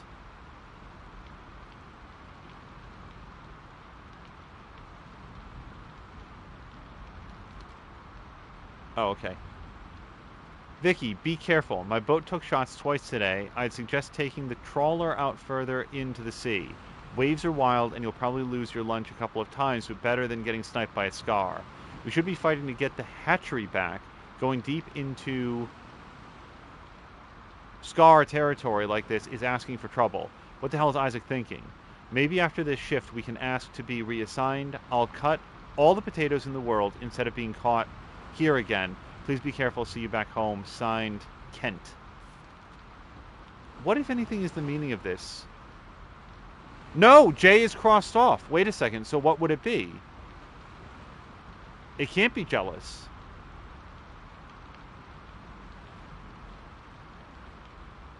Oh no. I don't know what word this is. Chat. Zealous. Yep, Z is not in there. L is not in there. It must be zealous. Wow. I was not going to come up with that. Congratulations to Centrifugal Force. Wait, there were drugs there. I saw them.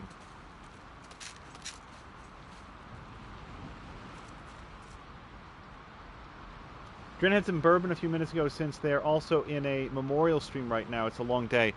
Yeah, so I wasn't sure if it was like my place to bring up, but a member of another community, one that has a lot of crossover with our own, with Mia's, and you know, the community is ever expanding and ever elastic. So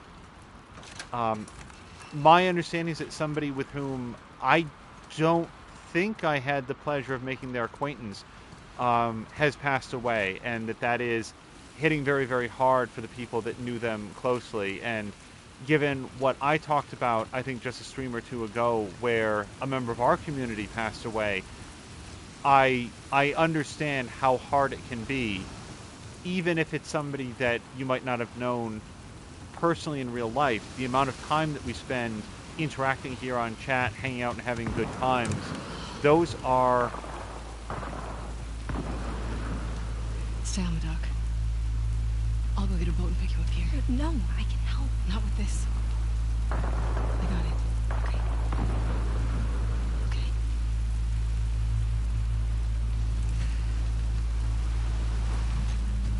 Those are important and meaningful relationships. So our heartfelt condolences go out to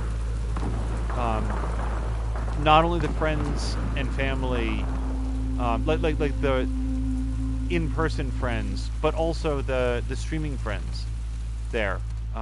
It is terrible to lose people that are close to you, even if they were not physically very close. Geographically, those relationships are no less valuable.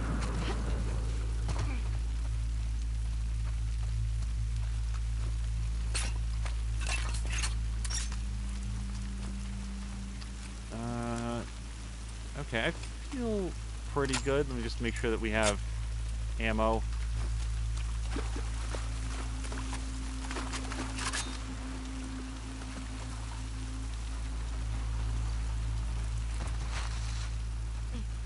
Get down! Abby, what the fuck? Manny? You by yourself? Yeah. Shit. This sniper's a fucking bro. What are you doing out here? The boats. We were supposed to hit the island tonight. Then this pendejo showed up. I sent the guy to call for help. Backup should be on the way. Should be. I need one of those boats. Now. Why? Ask me later. Then I guess you're gonna help me take this guy out. Let's do it.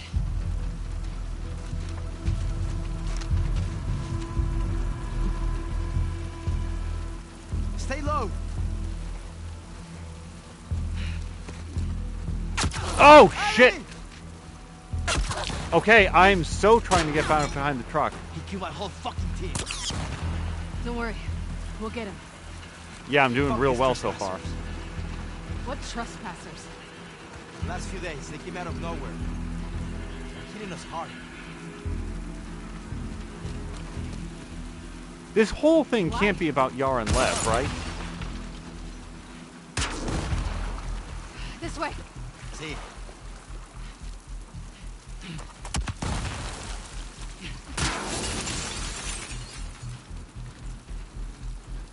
Boy.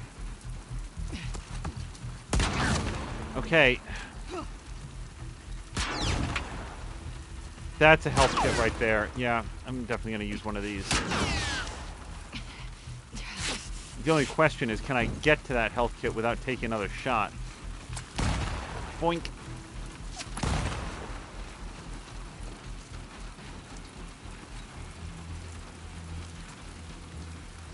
Joanna Singh Star is doing a stream to share stories about her, watch her clips, listen to the songs that she loved, which she shared in Discord and on stream and song request. We broke a little when we realized her channel is hosting him right now. Yeah.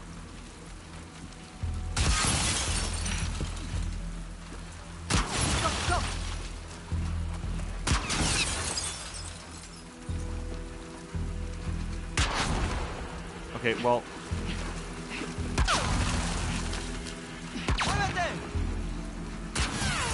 what next?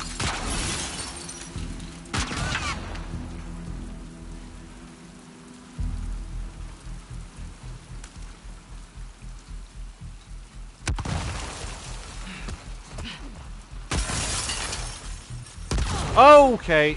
I thought maybe that flag would...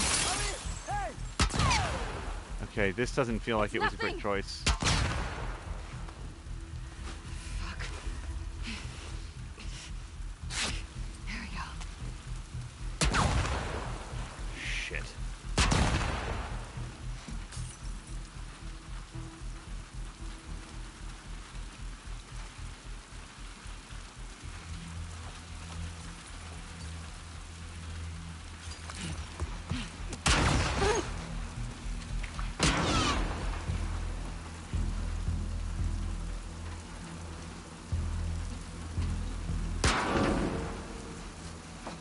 Forcing any community that would have this kind of reaction to someone shaving their head needs to re-examine their priorities. Yeah, that's my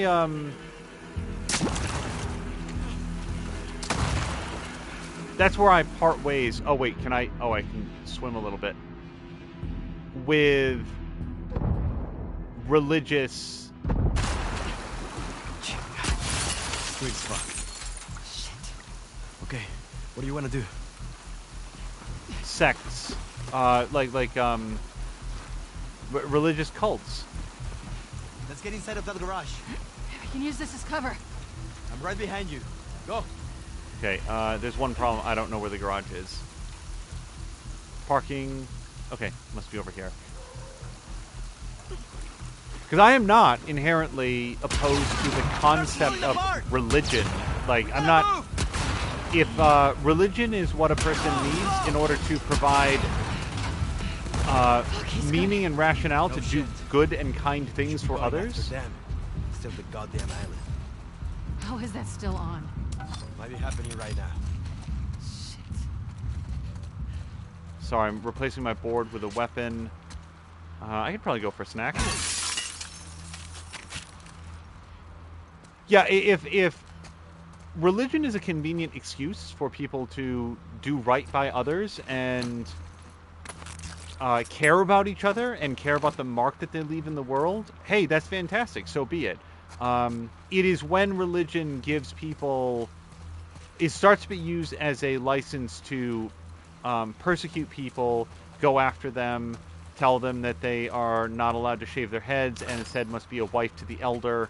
You know, that's where I start to part ways with the whole concept. Tape and, well, just that really. And there's a bar there as well. Do I need the tape for anything at all? No. Although I could do this if I wanted to. Yeah, okay.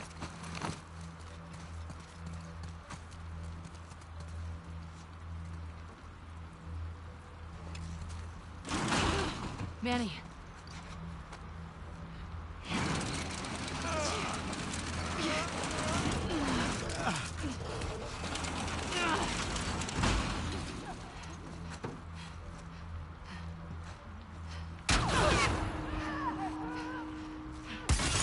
What is he doing? He's luring them to us. Get ready.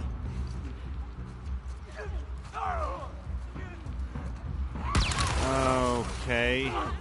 I don't necessarily feel ready for how I'm supposed to fight this guy when I can't. Yeah, Manny, you got it all. You got it on lock, Manny. I'm just gonna step back and let you do what you do best.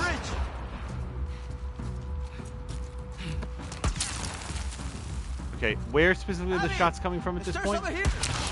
What? Oh. Ow. So Sam saying that he doesn't think that you need an excuse to do right by others, and religion is commonly used to do wrong by others. I think... Shit. Okay. Alright, I think as long as I stay back here... Again.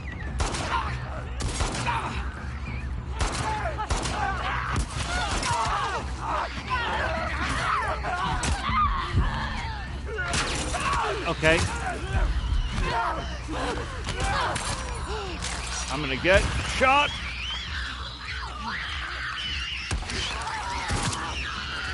Okay. So, combination of sniper bullets and clickers. Both leveraged towards Abby.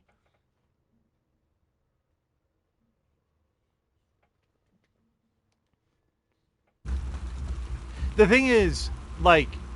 Again, I'm going to go by... religion is not a particularly strong source of inspiration or comfort for me. However, I have to allow for the possibility that for others it can be. And if somebody expressed that they were able to break their addiction to drugs or alcohol or... Oh, boy. You know, whatever their other vice is, and go on to live a better life where they... Okay, I hear a clicker behind me. Don't like that.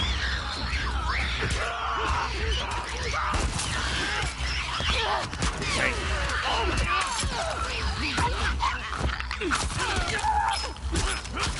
Son of a bitch!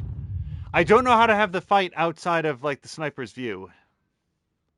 Don't leave cover when you can see the reflection of the sniper. So, good advice.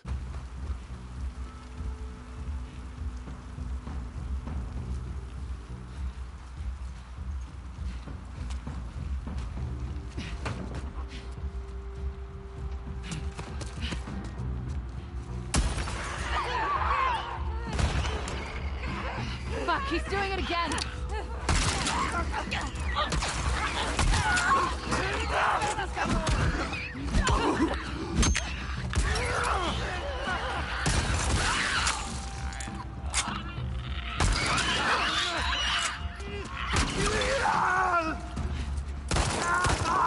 I don't want to go too far away from that. Thank you.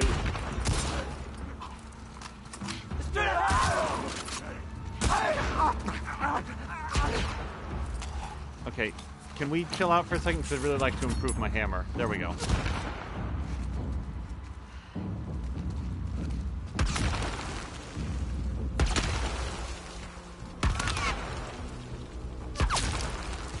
Going now!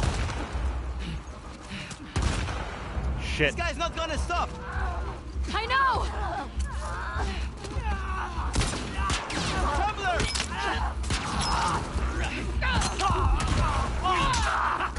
Okay,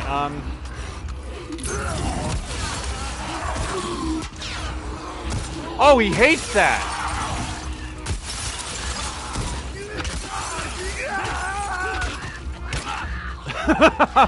All right, well done, Manny.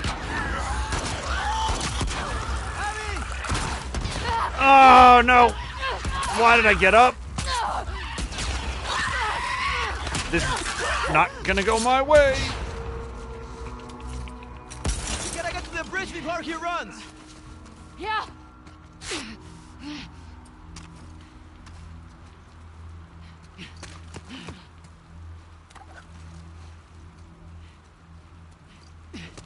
Oh, okay. He stopped shooting. I can't wait to get my hands on this guy.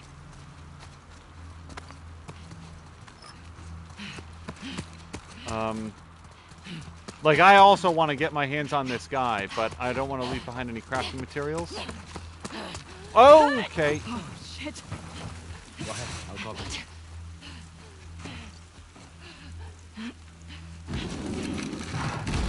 Go.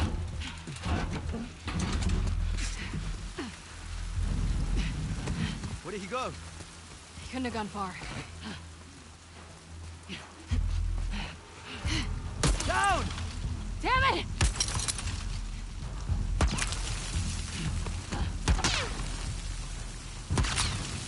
I feel like I should be able to shoot his ass from here. Yo, Manny, how about some covering fire, buddy? Thank you. It's right there! Go, go, go, go, go! Hit the pressure up! Yes, watch out! Get down! Got you, pendejo!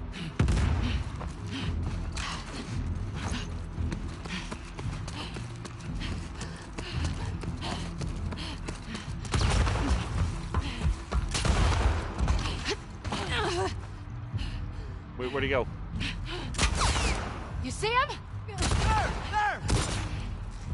Flank him! Working on it.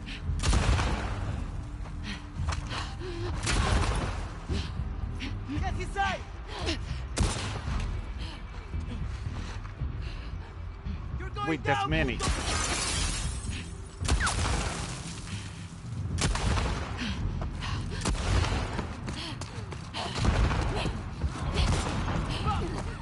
He's cornered! Triangle?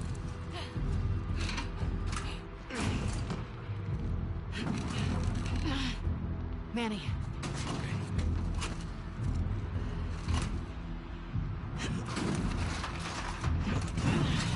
Screw it.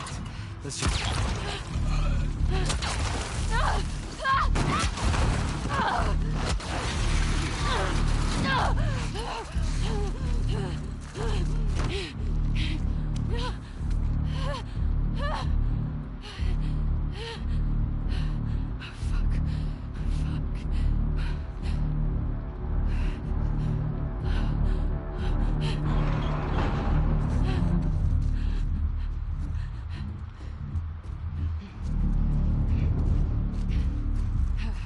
You guys, I know who the sniper is.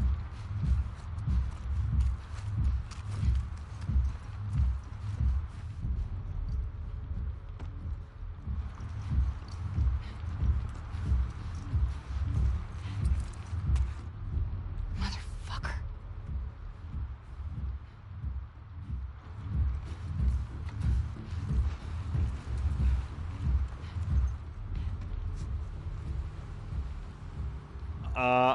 What I don't know is where I'm supposed to go that doesn't catch a bullet in the head.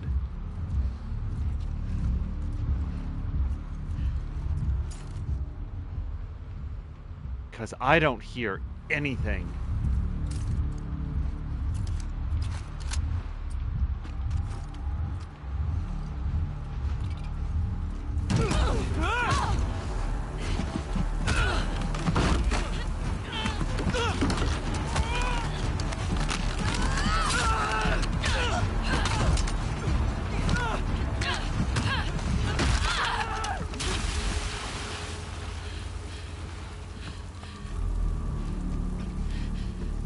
You all right?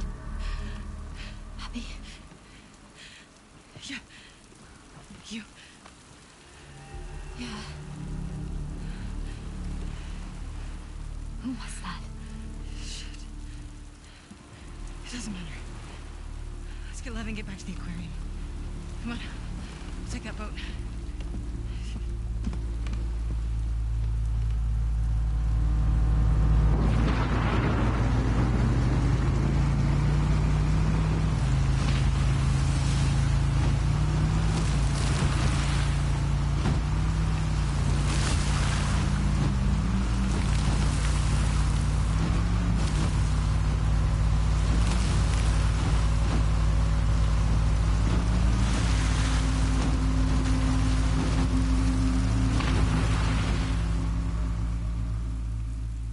Like, just that right there, Yara hanging on, but only having the one arm, I would feel very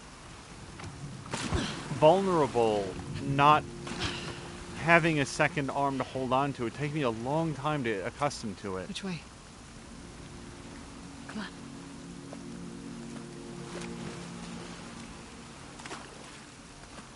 Where is everyone? No guards? They don't use this corner of the island. Look, Lev's boat. We have to catch up to him. Do you know where he's going? To our house. That's where our mom will be. How far is it? Across the island. Shit. What about your people? We'll take back trails. They won't see us. Okay, so unfortunately we have come up against a little bit of a time issue, because if it's on the other side of the island, I think that we're going to have to call it here in the interest of having a good stopping place, because it is about 10 p.m. here on the eastern seaboard, and if I go too much further, then I will feel committed to play probably much, much later than I should. Now, here's the good news. We are headed into the weekend, so it's unlikely that we'll have a chance to stream more of this tomorrow, but I would say that we'll be back on Saturday and then hopefully Sunday evening to continue our adventures in The Last of Us Part 2. That scrum there at the end left it unclear, so I will just say that my very, very strong belief is that the sniper there was Tommy. I think that we caught a glimpse of him. His hair looked a lot darker, but I think that that's just because it was raining. Like I briefly was about to say, oh, maybe I don't know who this is. But then when I just sort of recognized the hairstyle, the way that sort of like pulled back into that like tight, not really a bun really, but like that tight little ponytail that he keeps. I think that was Tommy, and I figured it out midway through. What was it that made me think of it though? I'm not sure. So on our way out. Yeah, so I will say this. Someone who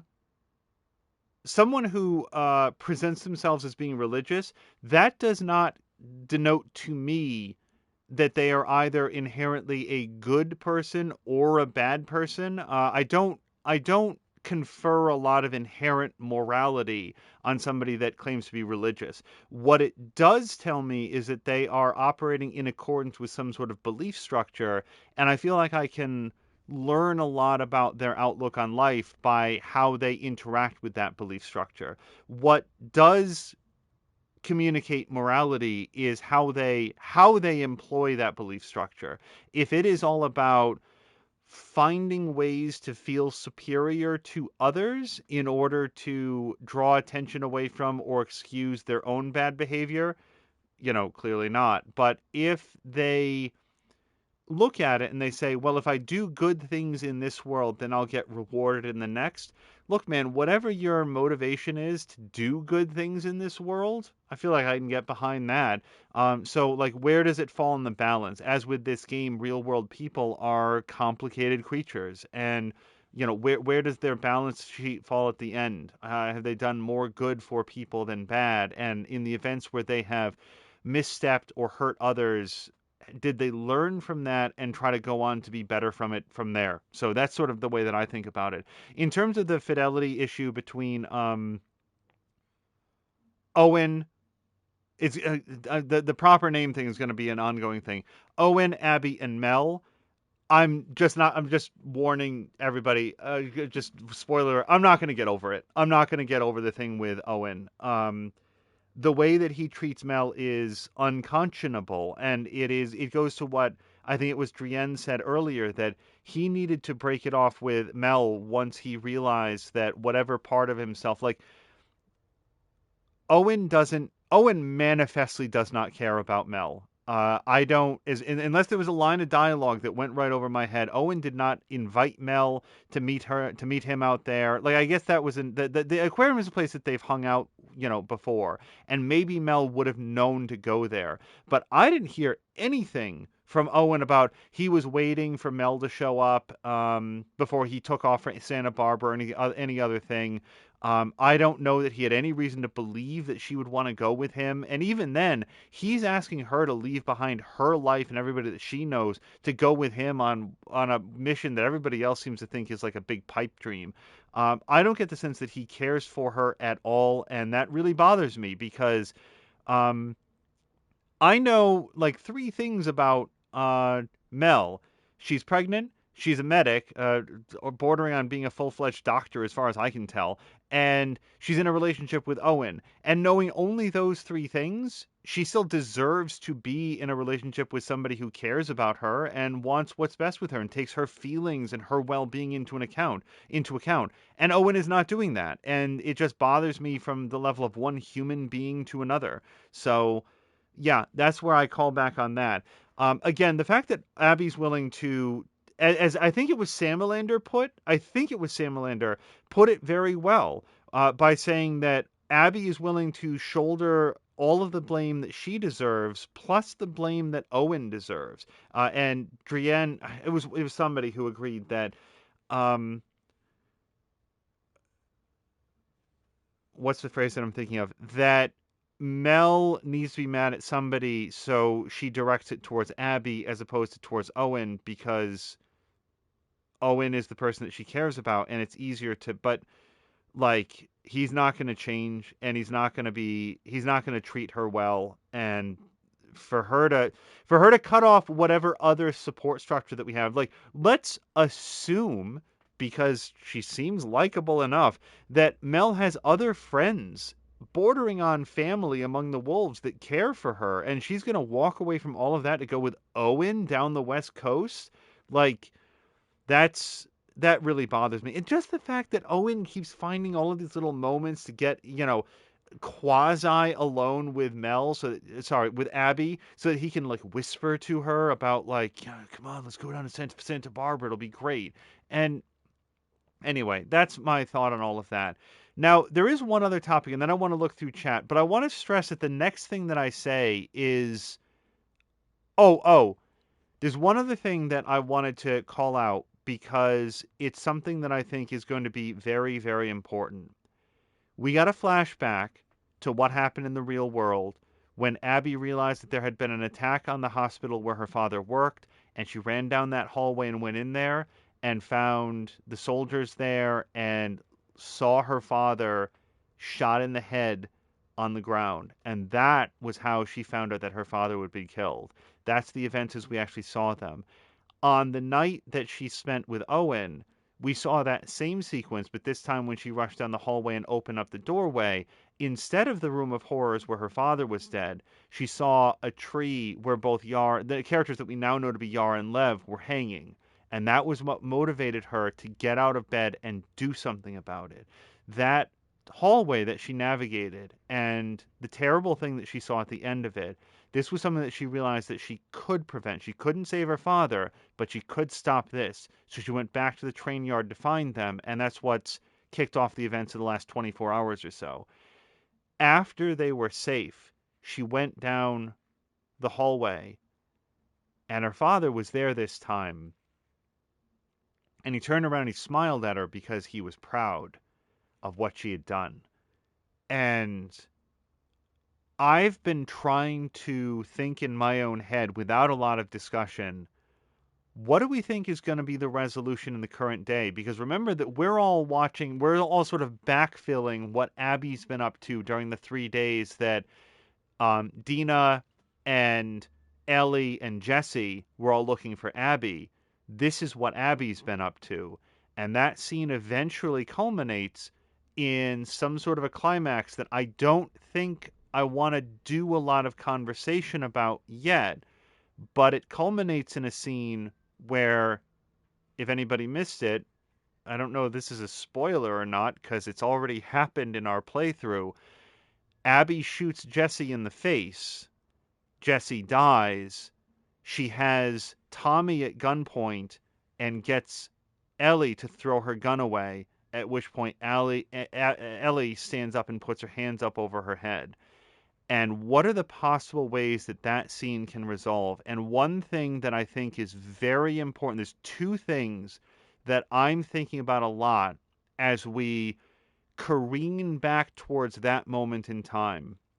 Number one is I think there's a lot of evidence, well, there's evidence that Abby feels ultimately very guilty about what she did to Joel. I don't think that she regrets it, but I think that she is coming to terms with the fact that it hasn't brought her any closure or happiness.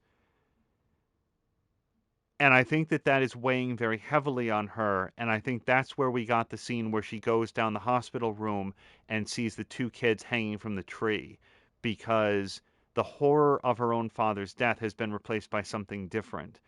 And I think that when she saved Lev and Yara, that third scene that we got with her father, which is a little bit difficult for me to talk about, was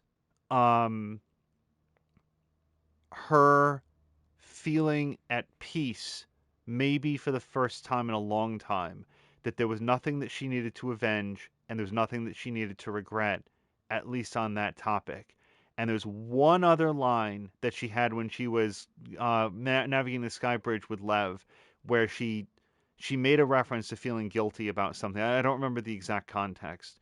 So with that being Abby's mindset, is it possible that she could choose not to shoot Tommy and Ellie?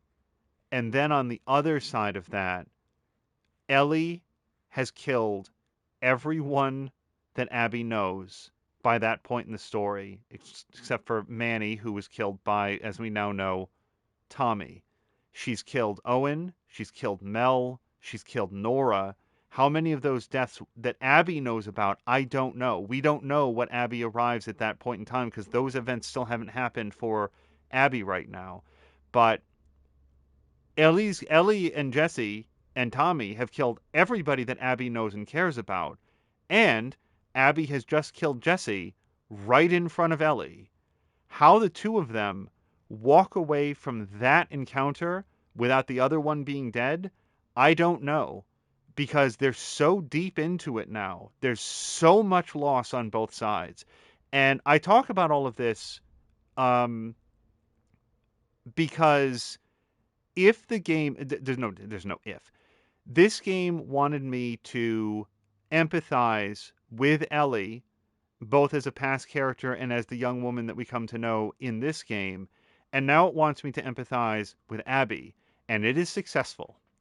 These are two very, very well-drawn characters that I feel a lot of investment in, and they're sort of like, look how much we talk about fucking Owen. Like, look at how much we talk about Owen and how he treats Abby and Mel. Like, these are characters that I care about, and given the quality of writing, it's not surprising to me that that would be a direction that they might go in, but the degree to which it's successful is impressive, because that original scene back when Joel got a golf club to the head, it was so...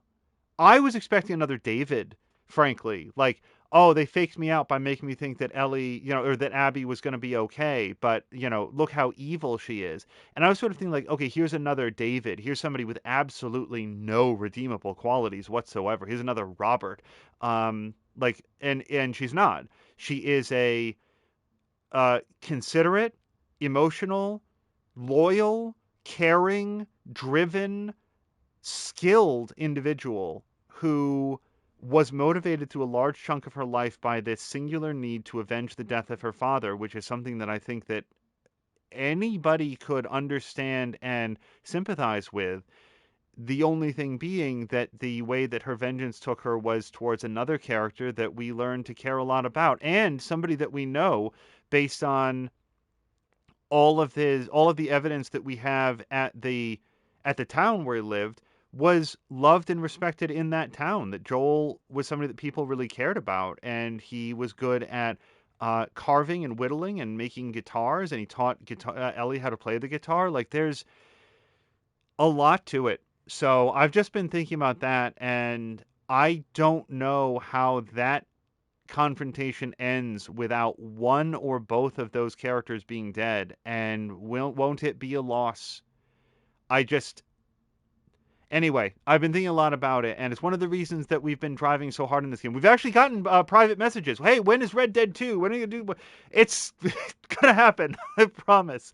It's just we're sort of deep into this. So I'm going to take a quick glance through chat. I'll tell you now that if there's any sort of other theorizing about the climax of the game or something, I might just skip that for now. It's conversations that I'd like to have, but I'd like to arrive there. I wanted to share my thoughts as sort of like going through it for the first time. And I know that other people are seeing it for the first time, but I just, we'll have a lot of time, I think, at the end to roll through it. Let me just take a quick look through chat, ... Okay, so we'll go back from my last death. Thank you for Mia, and probably Drienne as well for keeping up with the number of deaths. I really mean that, because it'll be fun to see at the end. Something was amazing for Brian. Drienne says, from a character in one of my all-time favorite books, quote, "You know what? I really resent the idea that the only reason someone might be good or moral is because they're religious. I do what I do," Anne said, biting each word, "without hope of reward or fear of punishment. I do not require heaven or hell to bribe or scare me into acting decently rather. Thank you very much." That's kind of how I look at it. I have gotten into... I don't want to get too metaphysical or whatever, but I've gotten into rather deep disagreements with people sometimes by expressing that I would actually prefer for myself if there was no afterlife. If given the options between going to heaven or simply ceasing, I honestly think I'd rather prefer the latter. Heaven sounds great, but I don't know how to phrase it in a way that people understand. I feel like it cheapens or diminishes the choices that I made in life if there's a reward at the end for the decisions that I made. It's kind of like you don't give to charity so that people applaud you. You give to charity because it's the right thing to do for a cause that you care about and you want to do right by people. It's not for the reward. And I kind of want to have the actions that I take in this world stand on their own, for better or ill. And the idea of there being an impartial third-party observer that passes down final judgment, I don't know. I want to try to do right by the people who knew me in life, and that's the judgment that I'm the most concerned about. If I'm judged favorably in the end, that's cool, but I don't feel like it's what I'm targeting for. It's sort of like, what impact have I had in the world? So that's sort of my thought about it. RIPs for Manny. Forrest also hopes that Lev is okay, as do I. Hopefully we'll get some closure on that in the next episode. Sam Leonard had guesses as to the identity of the sniper. I assume we were on a similar page. Also, More Than Amia and Sam Leonard have both spelled Yara with 2 R's, which is interesting because I would have guessed 1. And we don't have subtitles on it. I haven't seen it written down anywhere. But I would have guessed Y-A-R-A. Is Yara, I don't know, typically spelled with 2 R's? It could be. Mu is saying, despite the rituals and rhetoric, and even the bombs, every religion is mostly the same thing. Buddhism, Taoism, Zoroastrianism, Sikhism, shamanism, it doesn't matter. Take your pick. I do think that it is very notable that... Oh, hold on. That's wireless battery is low, so I'll get that charged up before the next episode. Another reason to pause here. Isn't it interesting that every major religion in the world ultimately points towards a guidebook on how to treat other people well? The rewards that you get at the end for doing that tend to vary from one religion to another, but by and large, pretty much all the religions primarily focus on treat other people with decency and respect, focus on your own moral well-being, and I want to sort of semi-make it into a joke about give a lot of money to your, local place of worship. But I mean, there's other things that go into it. That's the basic tenets of treating other people well and with respect, I think are front and center. then it feels like you often very quickly go into, well, except for those people who don't deserve it. And these people over here are really aberrant. And that's where I get very uncomfortable with religion. Again, I don't want anybody who watches this and is themselves devoutly religious to feel like that I'm saying anything negative. I'm saying that, like, just saying that you're religious means to me that you believe in a religion, whether or not your moral goes to how you behave. So that's sort of what I'm getting at. Let me go.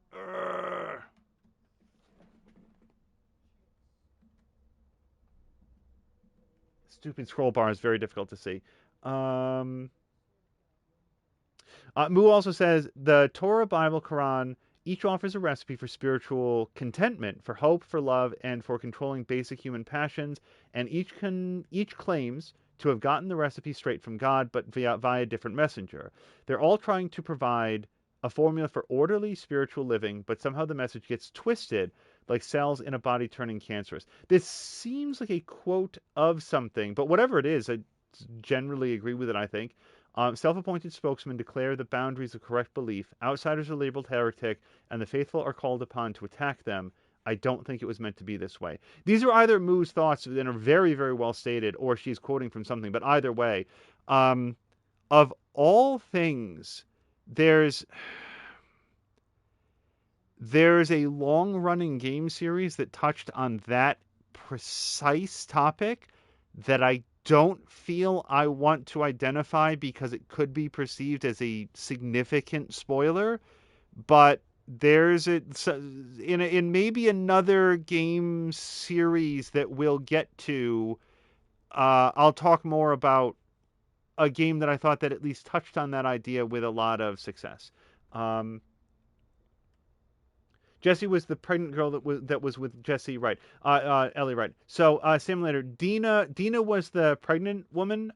Jesse is the guy that got her pregnant. Okay, so Drienne has clarified that. Drienne's saying Abby killed only the one mass murder that killed her dad and many others. Ellie killed all of Abby's friends. I'm going to continue to mess up these names, you guys. And her dog. Yeah, let's not forget where Alice ends up. Ellie's a murder machine. This game is so good. Sam Lander needs a cheat sheet. Yeah, lots of first names. Sam Lander does, because usually misses some of each stream between sleep and supper, which, by the way, it must be getting close to pumpkin time, I would think. And Moo says IMDb spells Yara with one R. That was a guess. I've never actually seen the name Yara spelled out, but yeah, I don't know why I would have guessed one R. Just fewer letters to type, I suppose. Oh, past pumpkin time, and he should really go to bed. And Cara Luna says, when it's my turn to die, I don't want an afterlife. I want to stop existing. Oh, this is a request to quote? Oh, no, it's not. It's just so close to what I had said. Cara Luna says, living forever scares the living daylights out of me. Why? Sorry, I don't know. Okay, so Sam Lander's turning in, as are we. Yeah, look no further than the movie Death Becomes Her. Like, that movie's mostly a comedy, except for the parts that aren't, at which point it's existential horror that will keep you staring at the ceiling at night. Anyway, let's go find somebody else fun to raid. I very, very much enjoy this game. It's not fair to say that the amount of conversation about a game is directly proportional to the amount that I'm enjoying it, because some games I just don't have. Like, I don't know that I had a lot, as much at least, to say about, like, Hellblade, but I really loved Hellblade. It was presenting a vision of experience that I didn't feel qualified to comment on, whereas this game touches closer to characters and situations and archetypes that I feel like I can put myself better into the shoes of to say, boy, I don't like Owen. And I've come to identify very closely with Abby and Ellie. And who among us would doubt that they would have been fast friends except for the experience that they've had? So that's a lot to take in. What the fuck was the controversy with this game? It's so good. It's not only like the hate speech that that followed in the wake of it against the people that made it. It's that like people who didn't even get to that were like that they didn't enjoy it. It's like it's so interesting. Anyway, let's go find somebody fun to raid, and we'll see you guys again in the days to come for some more fun streaming adventures. On our way out, please consider throwing a follow to Centrifugal Force. Again, I don't want to try to spell that because it's the centrifugal part of it that really throws me off. Also, I'm 50% likely to spell force with an S because that's always just been a thing with me. But please check out her channel. Even if she's not streaming as commonly right now, you know what? You throw her the follow right now. It'll send you an email or your text message, however you've chosen. When she goes live, then you'll be able to check her out. And your follow will draw her that much closer to hitting affiliate. I guarantee you, she, like Psycho, like Brian, like Mia, like myself, will never forget the first group of people that get her to that affiliate status. So check that out. Same goes, by the way, for Psycho4136 and for Brian, whose numbers I'm not going to remember. It's Brian 200 and change. But check our chat logs, or I'm sure that there will be a shout out presently to direct you to his channel as well. Help people get affiliates. What have you got to lose? You throw them a follow, you check them out, you might just discover your favorite streamer of all time. We are going to call it here. Until next time, you guys, thank you so much, and I hope you have a great night.